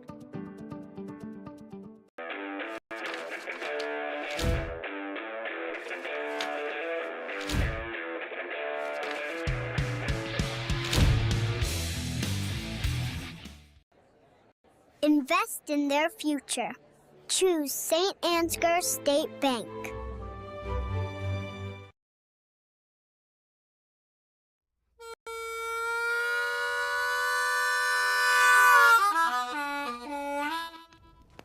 Get up, partner. Word is the Milk House Candles annual warehouse event's riding into town, and we ain't missing that wagon. Whoa!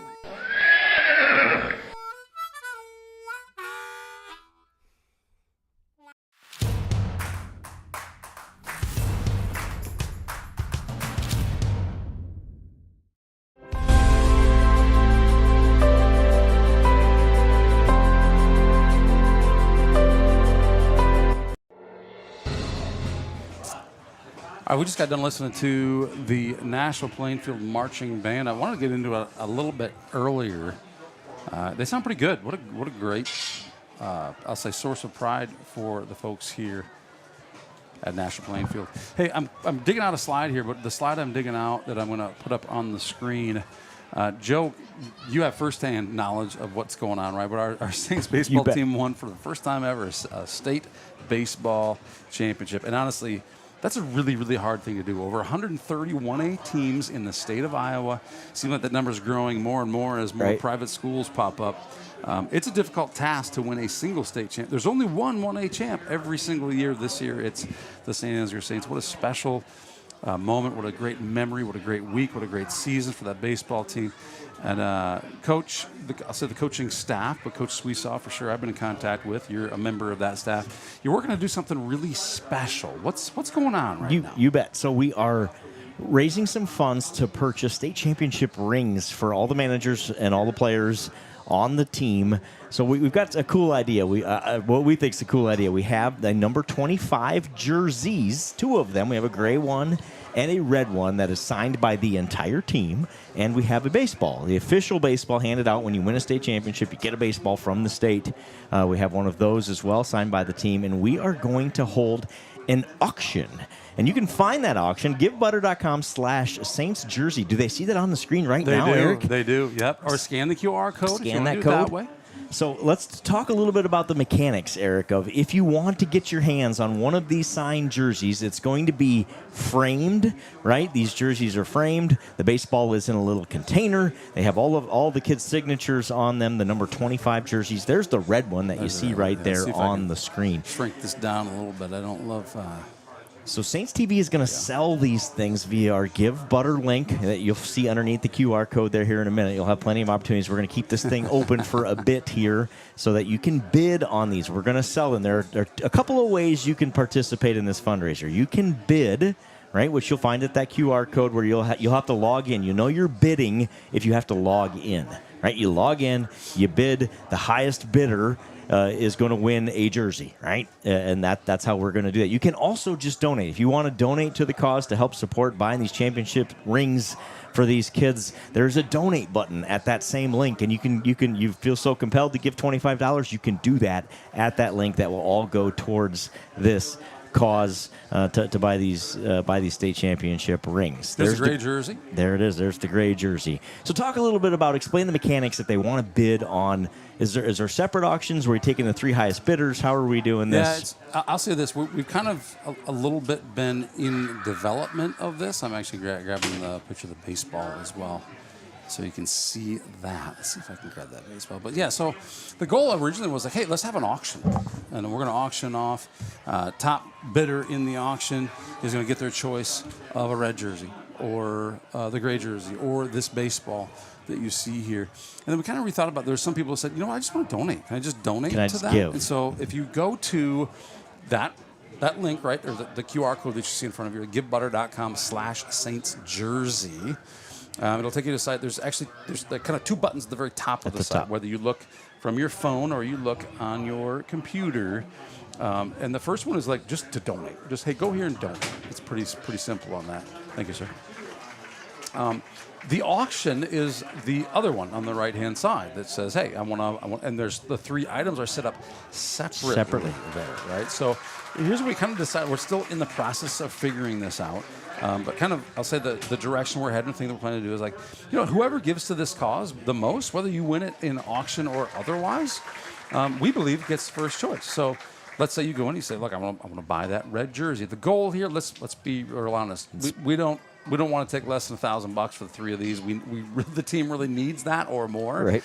I kind of promised the coaches that I think our Saints TV community would gladly give that. So we're kind of reaching out to those of you who are watching from CB Brants, those of you who are watching from the Legion of St. Ansgar, those of you who might be watching from City Limits. Who else is tuned in? City Limits is tuned in. We know maybe Bork's Garage or Bork's Garage might be tuned in. Like, Fritz's Garage. There's lots of garages that have this thing on right now. There's a lot of places. Wouldn't you like to have this hanging in your facility at your destination? And the answer is very easy. Of course you would. So high five all the guys around you. Pass the hat. Collect the cash. Put it in as a bid. Get this thing in these establishments. It'd be great to find it, to have it land in a place that the people of St. Ansgar could go and see this thing hanging out. We got some great Saints TV sponsors out there. We got a lot of great folks out there who are listening. I've heard some individuals that said, no. When I entertain my friends, I want that baby. Right. My answer is there's a way to get it. It sure is. Go bid. Scan that QR code. Go to givebutter.com/saintsjersey. 3 separate auctions if you want to bid on that. If you simply say, you know what, I feel compelled to just make a donation, you can do that as well. Right at the top of the screen, when you go to that code, you'll see an overview button and an auction button. I'm actually there right now. So you can go on the overview button. You can just hit that donate button, and you don't have to bid on anything. You can just generously give to your heart's content via donation. Or you click that auction button, you pick out which item you really want to bid on, get your friends, like you said, collect some money together and place a bid on their behalf. How long are we going to run these auctions for? This thing is going till November 14th. It closes at 11:45 p.m., exactly 11:45 p.m. on Friday, the 14th of November. So you got some time, but I think you want to get in there. That way you get the notifications if you get outbid, things like that. So I say the wrench that we're throwing in the system, it says, hey, if you won that red jersey, for example, then you didn't necessarily win it, because if somebody out there literally just donated on this same thing, it's all money going toward the same great cause. We're going to open that up to whoever may have donated the most to say, you get your choice here. What do you want to do, right? So it's not charging you when you... It's like any other auction, right? Right. You're the auction part, you're not giving any money until the end of the auction. You're the winner. The donation part, we will accept those donations right now. They come out of your whatever payment method you use. We are accepting those donations. They will all go, in this particular case, if you use this link, they're all going to go towards that Saints Baseball Championship fundraiser. That is exactly right. And there are... Melissa, did I say the 16th? It's the 14th. It's Friday, November 14th. Friday, November I may have 14th. said the 16th. Okay. Sorry about that, Melissa. Thank you for chiming in. It's Friday. It should be Friday. Is it a Friday the 14th? I'm just glad it's not Friday the 13th. November? Yeah, well, it doesn't sound quite right, does it? Hey, so many of you out there are giving butter already. Susan Swift, always generously. Susan Johnson, thank you for giving butter tonight. Christy Huber, thank you for giving butter. Lori Marsh, Steve Groth, thank you for giving butter. We so appreciate those of you who are doing this. So, yeah, you can just donate on the first tab. That's the default tab that comes in. Or you can head to auction. Another caveat, other thing to say there, you find it somewhere? Breaking news. Breaking news. We have a bid. Oh, we got a bid. We have a bid. Thank you to the first bidder. Open that baby up at $700 on the gray jersey. Bid number 1 beautiful. is in. We said our Saints TV supporters were going to be generous. Yes, we did. Thank you for helping us prove that point. That is awesome. First bid in the hopper about, 90 seconds into this promotion. That's amazing. Thank you so much, really. We got a lot of time to go on this thing. And obviously the bidder knows this, but this is for everybody else out there. Yeah, you do need to log in. I don't know if it's create an account, log in, but that's basically so that not just anybody can go say, hey, my name is not your average Joe, and I want to give $1 million, right? You got to prove you are who you say you are, just like eBay or anybody else. You got to log in, right? Very, very easy process, by the way, of just saying, yep, I can verify that this is who I am and this is my bid, because we are not charging for the bids. We'll come to the winners on the 14th, or we won't do it on the 14th. We won't do it at midnight. We'll probably wait till Saturday, but that'll be mid-November. We will be reaching out to the winners of these things. And again, the wrench there is, folks, we will be taking a look to see who actually just donated. And if that number is bigger, then we'll give them the option to, do you want one of these jerseys, or do you want to go who won the auction? And we'll see kind of how that shakes out. So thank you. And by the way, we may be making some changes. We kind of got this set up today. We think it's set up right. We believe it's set up right. But if not, let us know. And thank you, everybody, so much.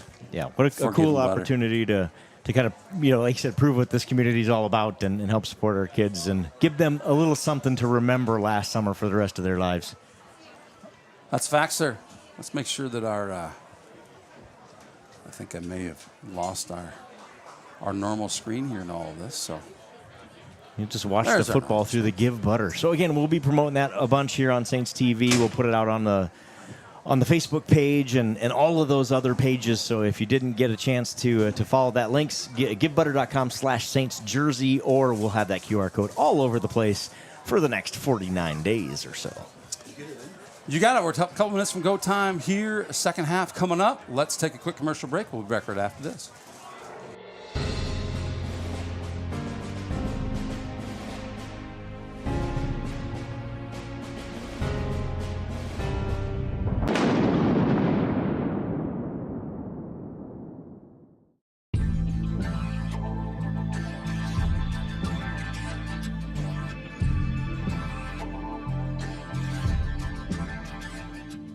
Mustache makes him a man. The candle makes him a ladies' man. Milkhouse Candles. Tonight's the night.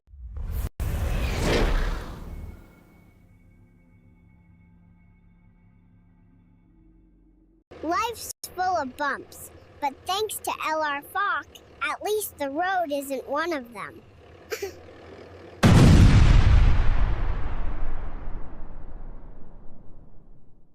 And we've got a really pretty cool rock here. This is from LR Falk Construction.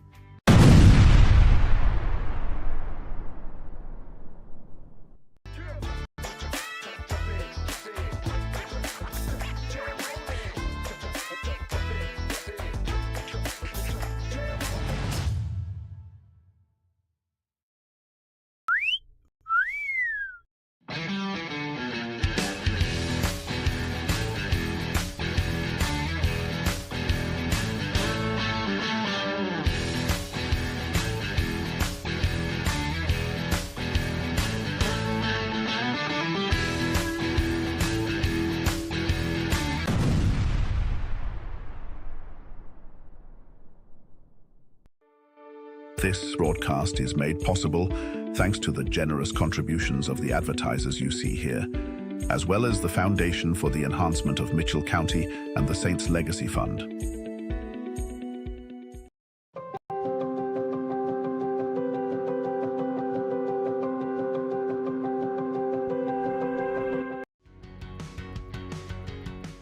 every single job that we do, either one or both of the owners are on the roof overseeing and often installing the products, which is something that we really pride ourselves on and make sure that we're going above and beyond.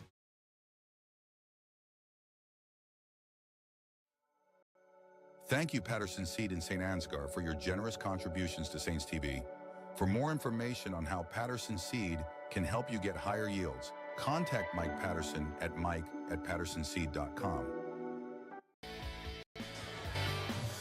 All right, thank you, Bergemeyer Dentistry in St. Ansgar, for your generous contribution to keep Saints TV free to watch. Have you seen the color things going on here? The Duke's working his magic. One quick caveat: you can bid, by the way, anonymously. We spent some time talking about the T-shirts, and thank you for the generous donations already. And I'll say commitments at the auction to donate. You can do that anonymously, so people don't know who you are. So don't be shy, my friends. That's right. That's right. Some stats from the first half. Corbin Michaels, 8 carries, 124 yards, and 3 touchdowns. Connor Mullenbeck, 4 carries, 53 yards. Joe Clevenger, 5 carries, 50 yards. Add it all up, 258 yards of offense for the Saints. Just 22 points on the scoreboard, but 258 yards of offense. They have dominated this game. Compare that to 61 yards of total offense for Nashua-Plainfield. Time out, Joe. It's funny. I think my ears, I swear you said 258. What was the real number? Yeah, 258. 258. You are correct, You sir. gotta be You heard kidding that me. right. 258 yards of offense in the first half for the Saints. The Huskies need to find some offense here in this first drive. They will get the ball to start the second half. We'll see what adjustments they make here coming out in the second half. Some breaking news from the locker room. Seth Schatz did not come out with pads on from the locker room. We saw somebody limping off there at the end. Unfortunately, they carried him back to the bench here. So Seth Schatz out for the remainder of the game here tonight. Saints lead at 22-0 in a matchup of unbeatens, the 4-0 Saints and the 4-0 Huskies. The Saints lead at 22-0. 24 minutes left in this one. Treese out to kick off for the Saints, and we'll get the second half underway. It'll be interesting to see what adjustments North Butler has made during the halftime break. Extended halftime break. I'm sure the North Butler adjustments will be interesting, but Nashua-Plainfield is the one I'm more interested in. I'm sorry, man. Thank you. I think I also get the wrong date on the. Yeah, I don't. I can't look at something and talk at the same time. I love it. I love it. You can correct me next time because I'll be wrong here in about a minute. No, I'm just having fun with you're you. watching out for me, my friend. Melvin with the return finds the seam. Jagger Trenton, JT Red sticks him at the 30. He'll be down there. Nashua-Plainfield has it at the 30-yard line for their first drive of the second half. Saints lead at 22-0. Again, just 61 yards of offense for the Huskies. Check out the angle from old Poncho here on the kickoff. Oh, my goodness, Poncho. Does he get the strike? Boom.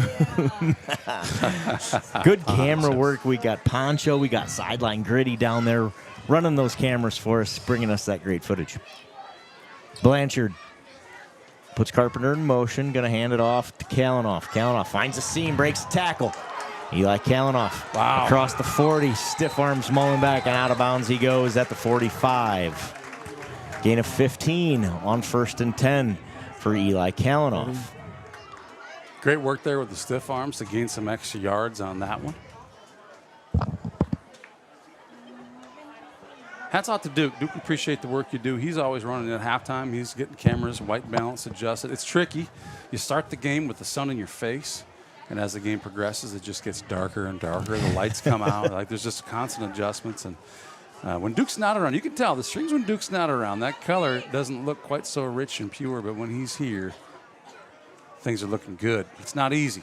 He puts the work in. Hands it off to Kalanoff. Stumbles ahead for a gain of 4. Tripped up at the line. Does a good job of falling forward for 3 more. 2nd and 6. Dietrich in on the tackle. Your defensive line is Dietrich, Heeman, Beeson, and Haugen to start the second half. Rotated defensive lines a couple of times tonight. Eli Kalanoff again, middle carry, short gain. You can get the ball right to midfield, does Eli Kalanoff. This drive has been 3 plays, 3 Eli Kalanoff carries. 3rd and 5. Feels like we're recognizing the adjustment that was made, but I'm sure there's some other tricks up their sleeve as well. Nashua-Plainfield's done a good job of getting the ball to midfield, and then they have shot themselves in the foot with mistakes at this point. Let's see. Going to get the passing game going here. Blanchard puts Kalanoff in motion. Going to roll that way, looking for him. Instead, he keeps it. Flag on the play. Blanchard keeps. He's going to be short of the first down. I think we'll get a holding call on Nashua-Plainfield here. We do. Holding Nashua. So the Saints, I assume, will back them up, not wanting to allow the 4th and 1 attempt. After a gain of 4 there on the QB keep from Blanchard, the Saints do accept the penalty. If that flag is the spot of the foul, should be 3rd and 15.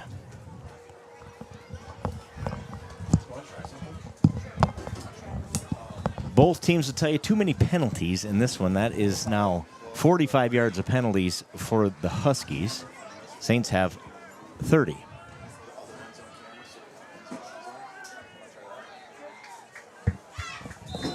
Six called penalties on the Huskies tonight. 3rd and 15, Blanchard. Oh, boy. Tipped up by Heeman. He catches his own pass, fumbles it again. The ball is loose. Now they're going to say incomplete pass. Incomplete pass. If, in fact, it's an incomplete pass, then it has to be an illegal forward pass because he already threw it once, did he not? Let's watch this replay. Boom, that's a pass. He catches his own pass. He throws it again. Forward. Does he, right? Somebody explain the rules to me. Let's, so if he's throwing, we do. Point, Joe. We get a flag, and what they're going to do, they're going to call it intentional grounding. So they're going to ignore that first pass. They're going to call that a fumble. Say he recovered his own fumble, essentially, and then he intentionally grounded it from that point. I don't think that's true. I don't think that's what happened, but that's what the call on the field is going to be. Well, clearly there's nobody, there's no receiver there. So I was sure, who is this? Whose block is that? That's Mr. Heeman himself. Heeman. Derek Heeman with a great defensive play. Pushes them way back after the enforced intentional grounding play. It's 4th and 40. Oh, man. I've never seen anything like that. Another penalty on the Huskies, an illegal substitution, I believe, is going to make it 4th and 45. So, Joe, I don't know how you do it, but you called it. You said these guys hit midfield, and then things just kind of fall apart. And that's just like I could never. I put it into the ether. Well, it worked. That open window is doing the trick over there. The Saints what do you call here? What play do you run? Yeah. I'm going to punt, is what I'm going to do here if I'm Nashua. It looks like they're going to do the same. If you don't punt to the first down, is it turnover on downs? No. It's a good question. It crosses the line of scrimmage there, so this is now Saints ball. It's just going to be a matter of where. It'll be the Saints ball at the 46-yard line. Nice punt. Great punt. Backed way up there. Basically kicked it from his own goal line. Saints will have it 1st and 10 for their first drive of the second half. Nashua driving again, gets the ball to midfield, gets a first down, commits a couple of penalties after a great defensive play by Derek Heeman.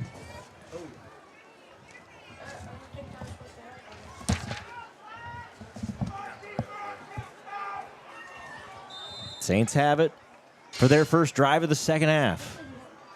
Schwiesau under center, puts Michaels in motion, hands it off up the middle. All that for nothing. All that's misdirection. Hand it off to Clevenger, the fullback, who rolls ahead for 3 yards. First guy gets the ball. Like you said, everybody else, just misdirection. So if you're just joining us here in the second half, Seth Schatz did not return from the locker room, or did, but with no pads and not under his own power, unfortunately. So he's out of this game on the sideline. So you're going to see number 8, it looks like. Trey Johans in his stead here, running the play in there. Trey's been playing really well for these Saints. Oh, there we Same go. formation. No flag thrown, but it's complete. Schwiesau to Mullenbeck inside the 20-yard line. 33-yard connection from Schwiesau to Mullenbeck. What a beautiful throw. That's a dime. That was a beauty. No surprises. Poor, very, very good quarterback. Puts a really nice delivery on that ball. I'm surprised to see no flag on that. I thought maybe we'd see one too. The call was he was not in the neutral zone. We'll let you be the judge. Either way, the Saints will take it. They'd have declined the penalty anyway. Yes, they would have. Corbin Michaels. No, excuse me, that's a middle run. I thought Corbin had the football. Instead, it's Clevenger. Joe Clevenger bowls ahead for 3 yards on 1st and 10. Saints going to chew a little clock here in this third quarter. They have dominated this football game. Now 290 yards of offense. They came out, scored 14 in the first 5 minutes. Turned away at the goal line to end the first half. Imposing their will here in the first offensive drive of the second. Middle run, Clevenger. Clevenger pushes the pile ahead.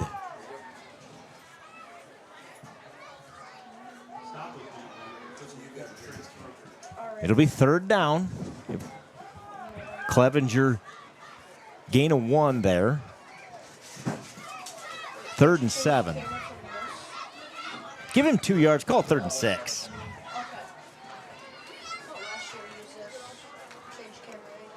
Third and 6 here. The Saints' first drive of the second half after they force a Husky punt to start the third quarter. Shreese out with the hard count. Gets him to jump again. Again, no flag. Michaels around the end. Makes a man miss. Corbin Michaels. Touchdown, Saints. He's magical. Oh, Michaels is a magician out there. How many times should he have been down on that? But he's hopping, he's skipping, he's rolling, he's jumping, and touchdown, Saints. It is. This is a game that's 28-0 right now, and I got to tell you, it's on paper. You talked about the yardage. It's not just that well close. Be 60-0 on paper. 14-yard touchdown run for Corbin Michaels. The untackleable man rolls into the end zone. They lead at 28-0. So the man in the white hat has had a couple of conversations with both teams here throughout this game. Good job by the officiating crew to whatever's going on to say, hey, let's finish this thing the right way. Saints will go for 2.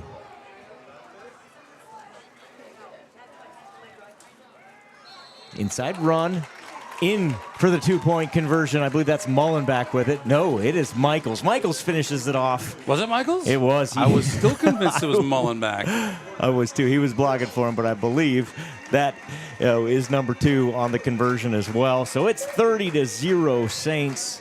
Corbin Michaels having a phenomenal night here on that last touchdown run. Makes a couple of men miss. The one before that was even prettier. Corbin Michaels has something like 139 yards and 4 touchdowns tonight.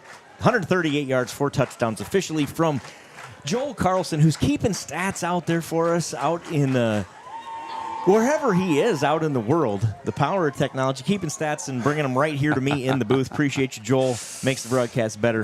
Great Joel. work. What a guy, Joel. What a guy.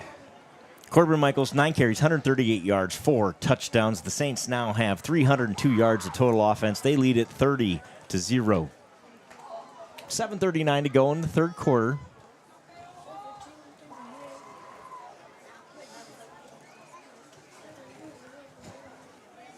Homecoming night here in Nashua. Both teams come into tonight 4-0, ranked depending on which poll you look at. Let's talk a little bit about that. The official IHSAA poll comes out this week. So we'll get the poll that matters in terms of playoff positioning and home field and all of those kind of things throughout the playoffs. We'll get that poll this week, making this game all that much more important. The Saints unofficially ranked somewhere between 2 and 5 in the polls that don't count, but they get put out there. Malvin's going to pick up the Shweisau kick inside the 20. Finds a seam again. Michaels, I believe, hanging on. Tell you what, Correction, not Michaels. Just has the same shirt as Michaels. Got to hand it to these Huskies. I think their special teams, their kick returns have been working tonight. Trey Johans, number 8. In on the special teams tackle there. Nashua-Plainfield will have it after a nice return from Malvin at the 33-yard line. So they came out and ran it with Kalanoff.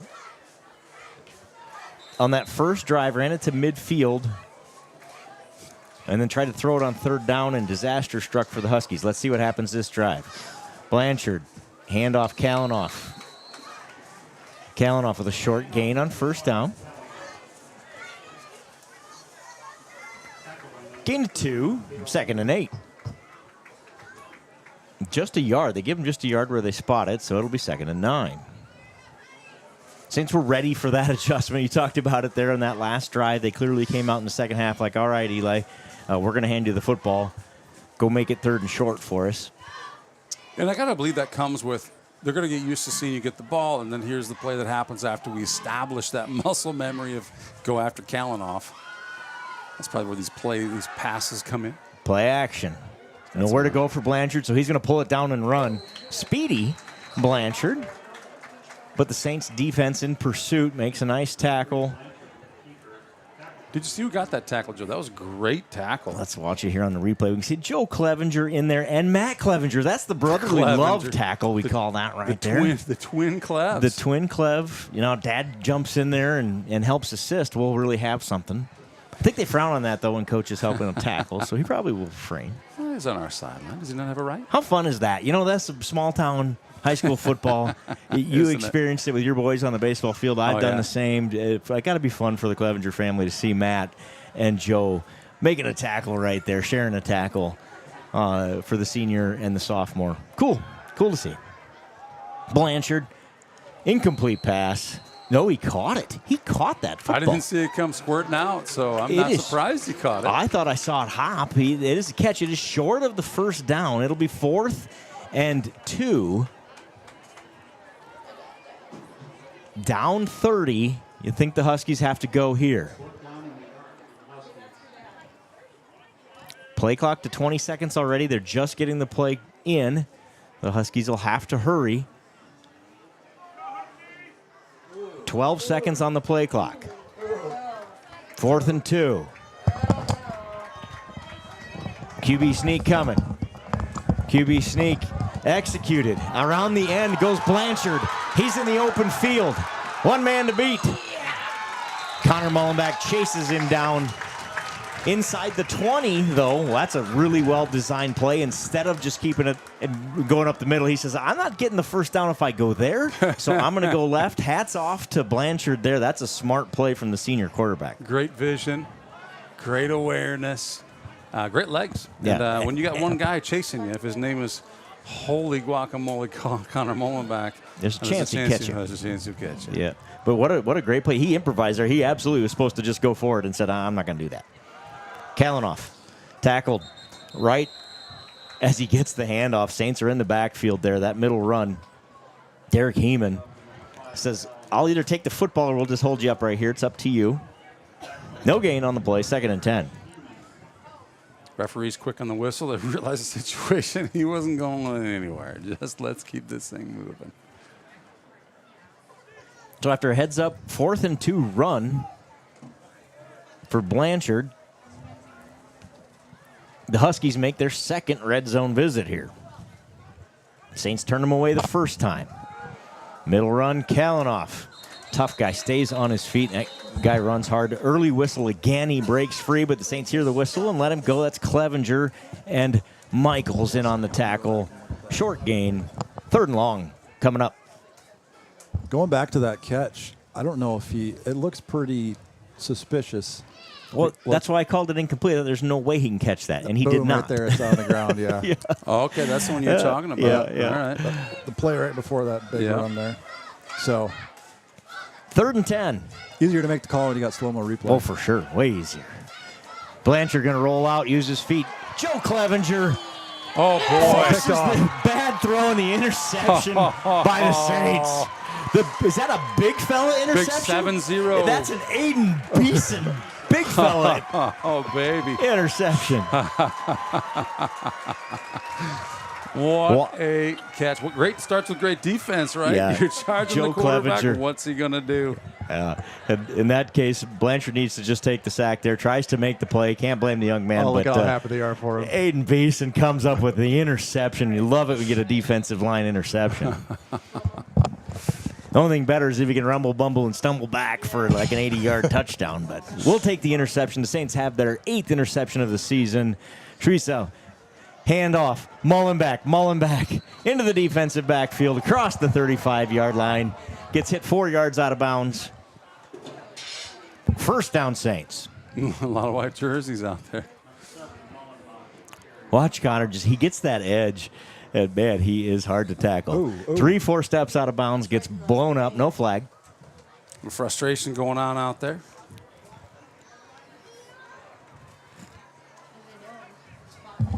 If you're just joining us, this has been All Saints. With the exception of one drive, Saints have dominated this game. Total yards, thank you, Joel Carlson. Let me get you an update. Yeah, given the stats here that Joe's got that he's going to share with you, I was going to say so. The Saints 322 yards of offense.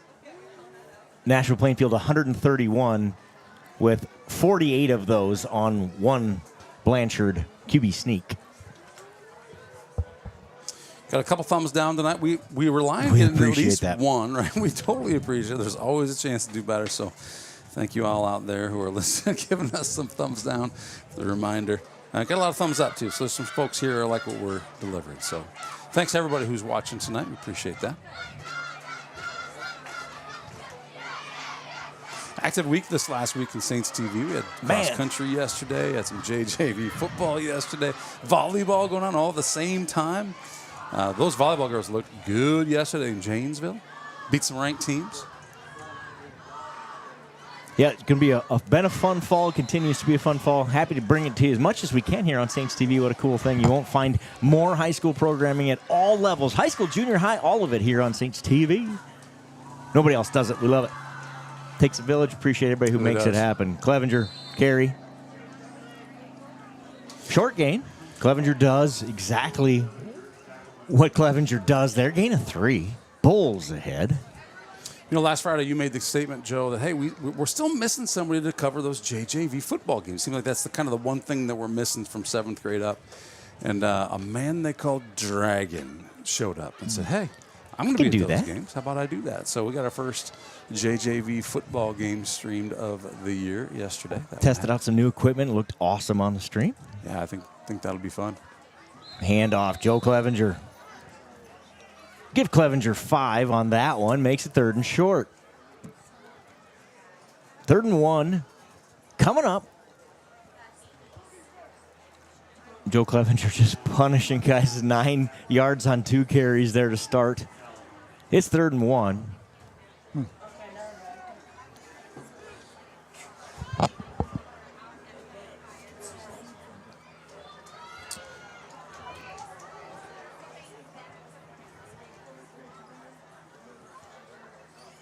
You see there, we talked about it earlier, the Husky defense just guessed right there, right? Just fill that gap. I'm going to blitz it through that gap and see what happens, and they get it there. That's the right call. Tyler Zimmer blows up that play. Good job by Zimmer there. It'll be 4th down. I was a little surprised there to see the Saints start that play with double digits on the play clock.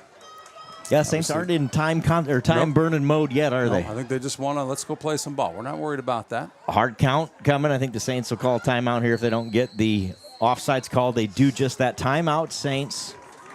So Schwiesau gives the hard count, trying to get the Huskies to jump off sides. Almost got that job done. But he gets back on side there. And the Saints have a decision to make here. 4th and less than a yard. They lead 30-0 with 2:23 to go in the 3rd quarter. Ball just across the 40-yard line. What do you do here, hypothetical coach? You punting it away with a 30-point lead? No, sir. No, sir. I think you believe in your offense, and you believe in your defense. If your offense gets it done, they've done their job, you expect they will. But if for some reason they don't, defense has been doing really well here inside this 40-yard line. I trust them. Let's see what the guys who actually get to make the decisions say.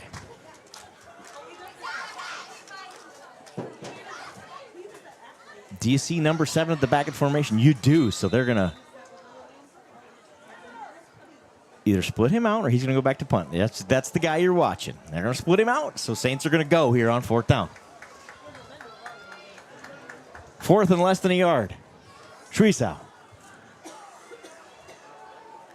Schwiesau keeps. Schwiesau, 35-yard line where he's forced out of bounds. The Saints return the favor on the QB sneak for 35 yards. Although that one wasn't quite the sneak. That was a design draw. Knew where he was going, had a blocker out front. Big gain for Porter Schwiesau on 4th and inches. First down, Saints. Good call, hypothetical coach down there, and good call, Coach Clevenger. I thought he had it. I didn't call it because I thought, well, let's let this play develop. Nothing worse than being wrong on that. Sure enough, he had it. I'm going to go back to that after this play. We'll talk about it here. The Give Butter auction. Oh, big pass, big pass. Intended for Chase Haugen in heavy traffic. 3 Huskies there. Falls innocently incomplete. The Schwiesau pass intended for Haugen. 2nd and 10. Last year, Haugen was the forgotten man. Clearly, he was not forgotten this time. They were all over him. And that's that play. You try to leak the tight end out there and let him get loose, hoping nobody goes with him. In this case, 3 guys went with him. So you promised Coach Clevenger, I think Saints TV fans will generate at least minimum, Coach, a minimum of $1,000 for these items. We have $700 on the gray jersey. We got a bid for $200 on the red jersey, and we got a baseball bid for $300. 3 bids total so far. Awesome. So thank you everybody for getting out there. If you missed it, it's rewind. It's during halftime. We talked about it. QR code to get there, but really easy to remember. GiveButter.com/Saints jersey. GiveButter.com/Saints jersey and get yourself a one-of-a-kind memento of the big state championship that these Saints won in the baseball on July 25th of 2025. That's, by the way, the significance of the jersey. It says 25. 25. Michaels gets 5 on 2nd and 10. This is Clevenger. Gets the first down. Tackled by a host of Huskies, but Clevenger gets the first down. Gets 6 yards. Needed 5. First down, Saints. They're driving here as the third quarter winds down. Under a minute to play in the third. Saints lead at 30-0. They have 358 yards of offense. Okay, perfect. Thank you. It's actually liberating. The Saints showed up in a big spot tonight. 1 quarter to go after this play. Schwiesau, handoff. Michaels. Michaels tries that right side. Gain of 5 for Michaels on first down. And you see how the push that the offensive line is getting. That looked like a relatively short gain, right? A gain of a yard or 2. Not, it's 5, almost 6, right? Because we're pushing the line that far down the field. Great job by those big guys up front. Jackson, Vroom, Aiden, Beeson, Halverson, and company. Feels like Heeman in there. For years we've been making that statement. That is the end of the third quarter. The Saints lead at 30-0. And with that, we're going to take a quick commercial break, so don't you go anywhere. We're going to be right back here with quarter number 4 when we return. And we've got a really pretty cool rock here. This is from LR Falk Construction.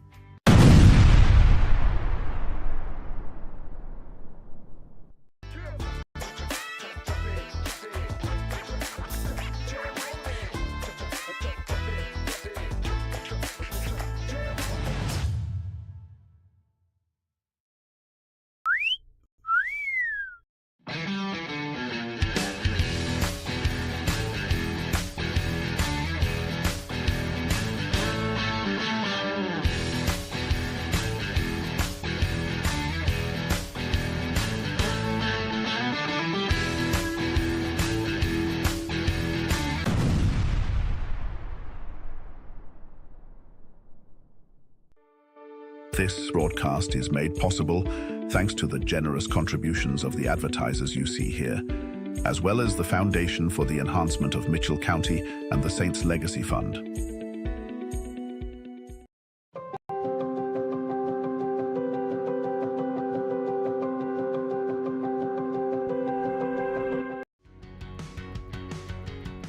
Every single job that we do, either one or both of the owners are on the roof overseeing and often installing the products, which is something that we really pride ourselves on and make sure that we're going above and beyond.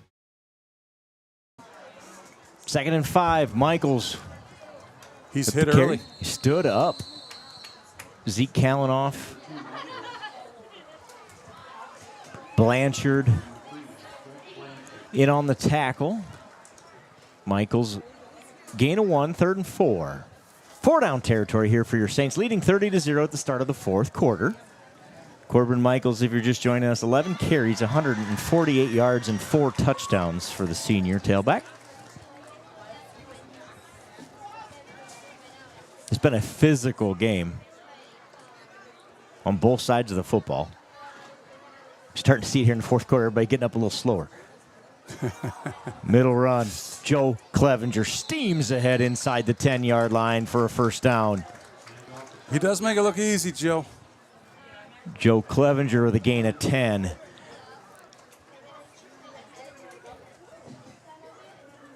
Puts Clevenger over 80 yards for the night.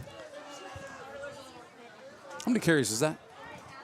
You may have said. 12 carries for Clevenger. The workhorse fullback here in this wishbone offense. Saints have it 1st and goal from the 6. Schwiesau, Clevenger. Clevenger rolls ahead again for 3 yards. 2nd and goal from the 3. Morris in on the tackle for the Huskies.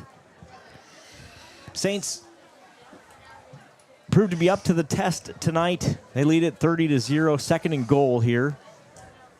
Great night for football in Nashua. 70 degrees, just absolutely perfect.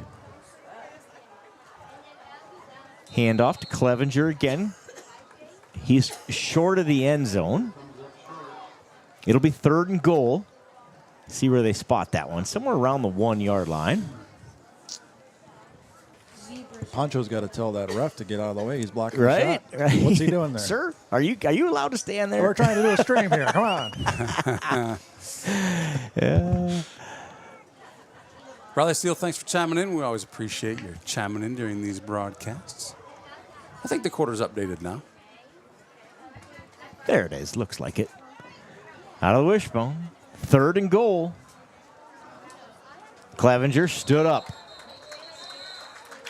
No gain on the play. Good job by the interior of the defensive line for the Huskies. They had that one read.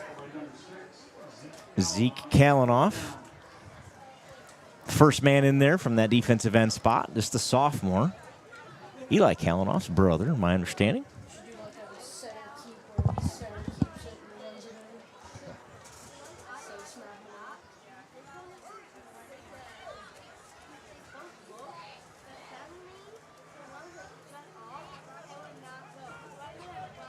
Eight seconds on the play clock. Saints will have to hurry. 4th down. Michaels. Into the end zone. Touchdown, Saints. Corbin Michaels goes 2 yards for his 5th touchdown of the night. And the Saints lead 36-0. Just the push right there. That's all about the push. Yes, it was. Great job, Saints. Driving all the way in the end zone. Put this thing over 35 points. That's going to mean a running clock for now. If you're at home, you don't know what that means. That just means that when there's a 35-point differential, the clock will run with the exception of timeouts, injuries, and quarter changes, obviously. Stuff like that. Yep, exactly. Little expected things.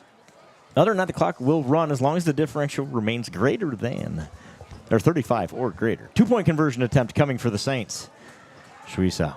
A pass. Wow. Intended for Johans. I believe that's incomplete. It is. I thought he caught it. I did too. He looked like he got really close to getting the hand underneath it, but the ruling is it hits the turf, so the 2-point attempt is no good. But it is 36-0 on the strength of 5 Corbin Michaels touchdowns. Can you see it there? What do we got? Yeah, the ball comes out. I think he might have got his hands underneath it, but unable to hang on to it. That was a bullet coming in there. What surprised me was When that ball was thrown, there was no Saint even close to it. And the way that he just kind of jets in there, gets his hands under it, and gives himself a chance, I thought maybe he had it. Kid's an athlete. Under 9 minutes to play. Let's get you a stat recap. 384 yards of offense, 151 yards rushing for Corbin Michaels, 5 touchdowns. Joe Clevenger, 86 yards. Connor Mullenbeck with 68 on the ground. The Saints have 346 yards of rushing through 3 quarters and 3 minutes. As always, I think these Saints cheerleaders get more exercise than any cheerleader during these games. They get their jumping jacks on every time the Saints score points.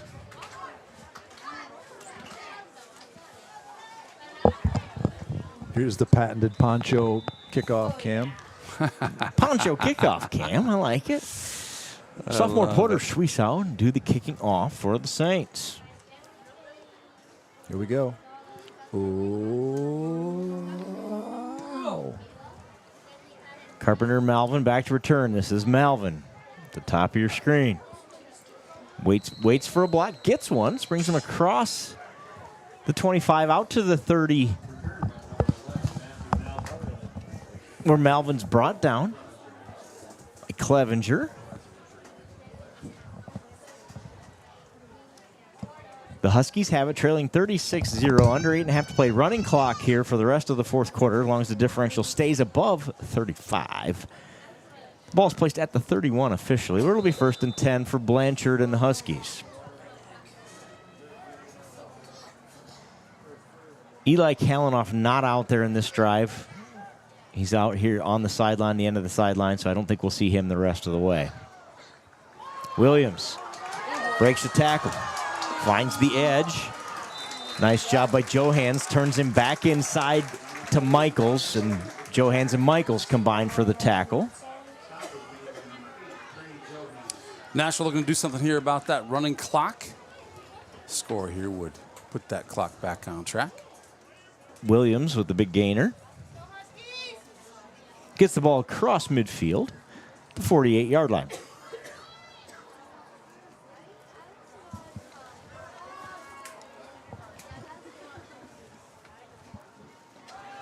Williams hit hard right as he crossed the line of scrimmage there.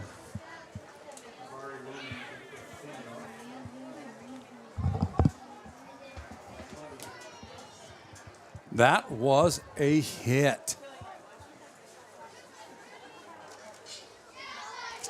So we are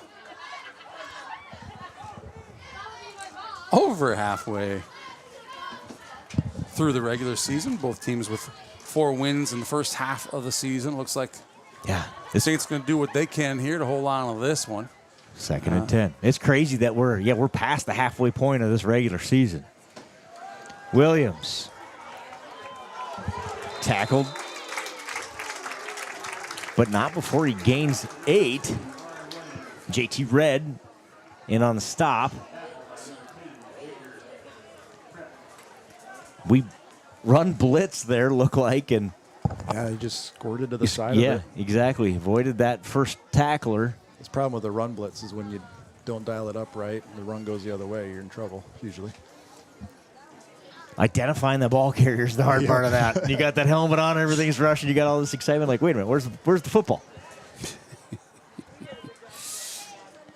3rd and 2. Williams trying that same side, gets the first down. Tackled by JT Red, Corbin Michaels, Dietrich, Clevenger, all in there. Nashua's starting to find a little offense here. 1st and 10, the Saints 35. 5.5 minutes to go in this one.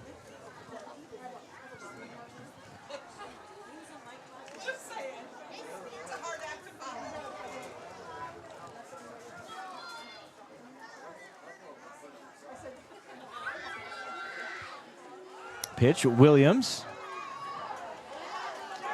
Ball is out. Ball's on the ground. And the Saints recover. Williams had the Huskies driving, but he coughs it up there. The Saints come up with a fumble recovery. I don't know who punched it out there. Can we see? Is that Michaels? Michaels knocks it out. Michaels knocks it out. And Trey Johans has a nose for the ball. He just punched that out. That's that peanut punch if you're a Bears fan. Wow. Impressive defense by these Saints. The Saints get their second turnover of the night. And they have the football. Under 5 to play.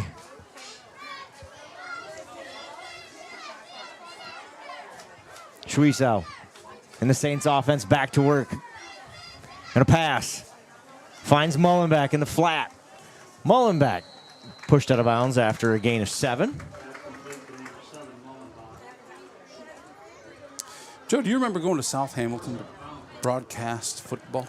It feels like a year ago, but I do remember it. Yep, I think it was just 5 weeks ago. It was just 5 weeks ago. Seems like I remember we drove for 3 or 4 weeks to get there. I do remember that. Yes, we did. Like the Oregon Trail. Right. Yeah, thank goodness the dysentery didn't hit, and we could make her back.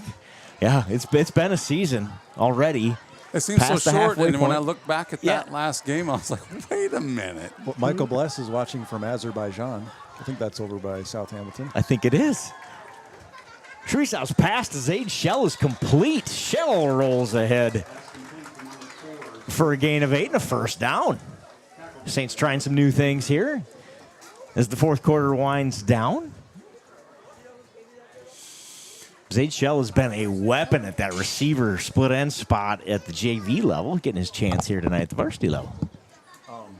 Let the replay play out a little longer until I see. Yeah, speaking of fourth quarter winding down and with 3 minutes on a running clock, it's going to do that mighty fast. Mighty fast. Saints are going to call timeout. They have confusion on the field. So personnel assignment issues. Saints call a timeout. They're going to get that corrected. Let's take this opportunity to talk a little bit about remaining regular season schedule. We have Saints at home next week on the 3rd of October versus Postville, who will be visiting these Saints. That'll be a district game next week at home. The following week on the 10th, also at home, Clayton Ridge is coming to town. Another District 3 game. And on the 17th of October, the last regular season game of the season, North Butler will host the Saints. Yeah, so we'll be at North Butler. You bet. So let's talk a little bit about that district play. So 3 games remain for these Saints. All 3 are district games. The Saints now take a commanding lead in the District 3 standings with this victory over Nashua-Plainfield here tonight in Nashua. The Saints, the only undefeated team left now in the district. They have to hold serve, right? The ball is in their court. Yes. I don't know what other kind of mixed sport analogies we can use, but they just need to hold serve here and win out. They will be your District 3 championship champion and be positioned for the playoffs, which start in just a month. Crazy Indeed. You know, last year we went undefeated and still had to visit. Yep, and that's why those rankings that come out this week are so important. No, we didn't go undefeated because we lost to West Hancock. Yeah, we did. Yes, you're correct. Hancock. Yep, yes, you're correct. Right. Brody Dolph, the ball carrier there. Brody Dolph wearing a new number tonight had me all thrown off. And Brody Dolph's number 27 tonight. Normally he's 29. We'll see if we can't get an explanation for that throughout the week. Equipment problems, forgotten jerseys, who knows? He's 27 tonight. That helps. I think it's only to keep us on our toes. It could be. It could be. What other reason could it be? Gains a yard, 2nd and 9. 2:15 to play in this one. Middle handoff. Dolph breaks tackle, spins loose, gets 5 yards, makes it 3rd and 4. 2 minutes left on the game clock here. Saints leading 36-0. So it looks like Michael's done for the night, as is Mullenbeck. I believe we have Dolph and Zacharias, the 2 juniors, in at that running back spot. Let's see. Dolph's the fullback. So Zacharias, one of the running backs. Let's see who the other one is. See if we can catch a sighting of who's on that top side. It is Mullenbeck. Mullenbeck's still in there. So Michael's out. Mullenbeck still in. Dolph in at fullback for Clevenger. No, it's not Mullenbeck. It isn't either. It's number 3. It's the other Clevenger. So Matt Clevenger. That carry goes to Dolph. Gain of 1 makes it 4th down. Minute 12 to go in this one. The Saints are going to move to 5-0. The Huskies fall to 4-1. Great job by these Saints. They come in here tonight and dominate this football game. The Saints' number 1 defense has allowed 1 touchdown all season. Do not allow 1 tonight. Coming into the night, we talked about the Husky defense. They had only allowed 2 touchdowns, 13 points all season. They give up 36 tonight. The Saints roll to 5-0. 4th down coming up. The Saints will punt it away. Mullenbeck gets a little punting practice. Nice job kicking it to the sideline where it's downed by Chase Haugen. Great bounce. The clock continues to run here, so under 30 seconds to go in this one. Guys, what a night. Corbin Michaels scores 5 times. Goes over 150 yards on the night. The Saints have 353 yards of rushing, and they win it 36-0. Well, unless they pop off a touchdown run here. I don't think they're even going to run a play. They don't have to, and it looks like they're not going to. There doesn't seem to be in any hurry, and that clock is single digits. So that'll do it here at Nashua-Plainfield. The Saints win 36-0. Corbin Michaels, 13 carries, 151 yards. Joe Clevenger, 15 carries, 86 yards. Connor Mullenbeck, 5 carries, 68 yards. Porter Schwiesau totes it 4 times for 37. The Saints have 353 yards of rushing, go over 400 yards of total offense. Connor Mullenbeck leads the Saints receivers, 4 catches for 45 yards. What a night. Congratulations to these Saints, 5-0 this year, and they're looking good. You know, we always talk about this time of the year, how important it is to keep your kids healthy. Saints appear to be healthy coming out of this one, which should put them into week 6. Healthy next week against Postville at home. Let's talk a little bit about that. Rumor on the street is some of those homecoming festivities that we didn't get to celebrate last week are going to happen. It appears next week at home versus Postville. I heard that this week. We'll get you an official update if that changes, but be there for that home game next week. The kids would love to see, obviously, the homecoming like stuff. We didn't get to do it last week, so we're hoping to get to do that stuff at halftime next week. Biggest update, I think, is the jersey number swap is because he grew out of his jersey, apparently. Thank you. So we know he's now 27 for the rest of the season. Thank you, Lane Jensen. Jersey too small. We're 27 from here forward. I told you we'd get you an explanation. We get to the bottom of things here on Saints TV. Yes, Thanks, Lane, for the update. We appreciate that. The Saints scoring tonight. Michaels 16-yard touchdown run. Michaels 46-yard touchdown run. Michaels 37-yard touchdown run. Michaels 14-yard touchdown run. Michaels 2-yard touchdown run. Yes, I said Michaels 5 times. 5 times. 5 touchdowns and 151 yards unofficially for Corbin Michaels. The Saints moved to 5-0 on the season. What a great game here for these Saints. Obviously, we knew it was going to be their biggest test of the season, and certainly it did prove that. But Saints do what the Saints need to do. Come out swinging. Do their thing. 36-0. Saints moved to 13-1 versus these Huskies since 2006. All right, with that, you got any other jerseys? Stats? So let's talk about those jerseys. That jersey auction one more time. You're going to see it a bunch, but they will be out there. We already have bids on every item. Please go out there and help us raise some funds for the Saints baseball team to celebrate their state championship. GiveButter.com/Saints jersey. Or we'll have the QR code out there on a bunch of our social media stuff, and we'll be showing it throughout the weeks. There it is, right there. If you want signed jerseys, we got a red jersey, a gray jersey, and a signed baseball by your 2025 state baseball champions, raising money for championship swag for these kids, managers, and players. Scan that QR code, and if you can donate, please do that. If you can bid on those auction items, we'd love to see it. Yep, that's the one right there. The QR code are easy to remember. GiveButter.com/Saints jersey. Take a screenshot of that, folks. Yep, or check the halftime. We talked all about it during halftime, so lots to consider there. And thank you. We're already getting a lot of great bids, so thank you for those who are bidding. That's it. That's a wrap from Nashua, Iowa tonight. Saints win. Good night. Well, we'll go out on this run, huh? The craziest run of it. Look at that. What a highlight play this thing is. We need to get that to the powers that be at the four-letter network and see if we can get that thing as an ESPN top 10. We'll run that back one more time. Let's end the broadcast on that. You got to make a short of that, Joe. You're so this good at making will be a shorts. short. We're going to have this one out there. Watch this, Corbin. This was kind of sums up the night for this young man. Loses his footing, somehow keeps his feet, breaks a tackle, and then another. Man, Michaels. That sums up Michaels, I would say. That run sums up Michaels. Saints win 36-0. Good night.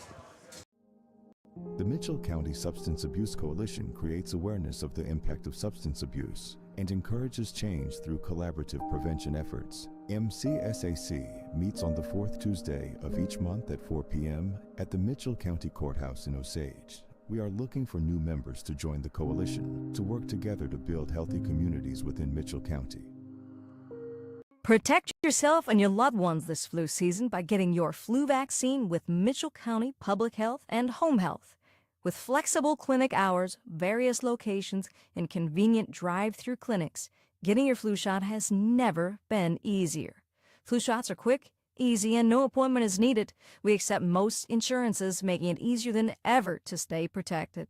Visit www.mcpublichealth.com or find us on Facebook to see our full clinic schedule. Did you know the EJ has an app? Available to download in your App Store for free. We can't wait to hear how you like it. Search Enterprise Journal and look for our logo, you know the one, or scan the QR code below.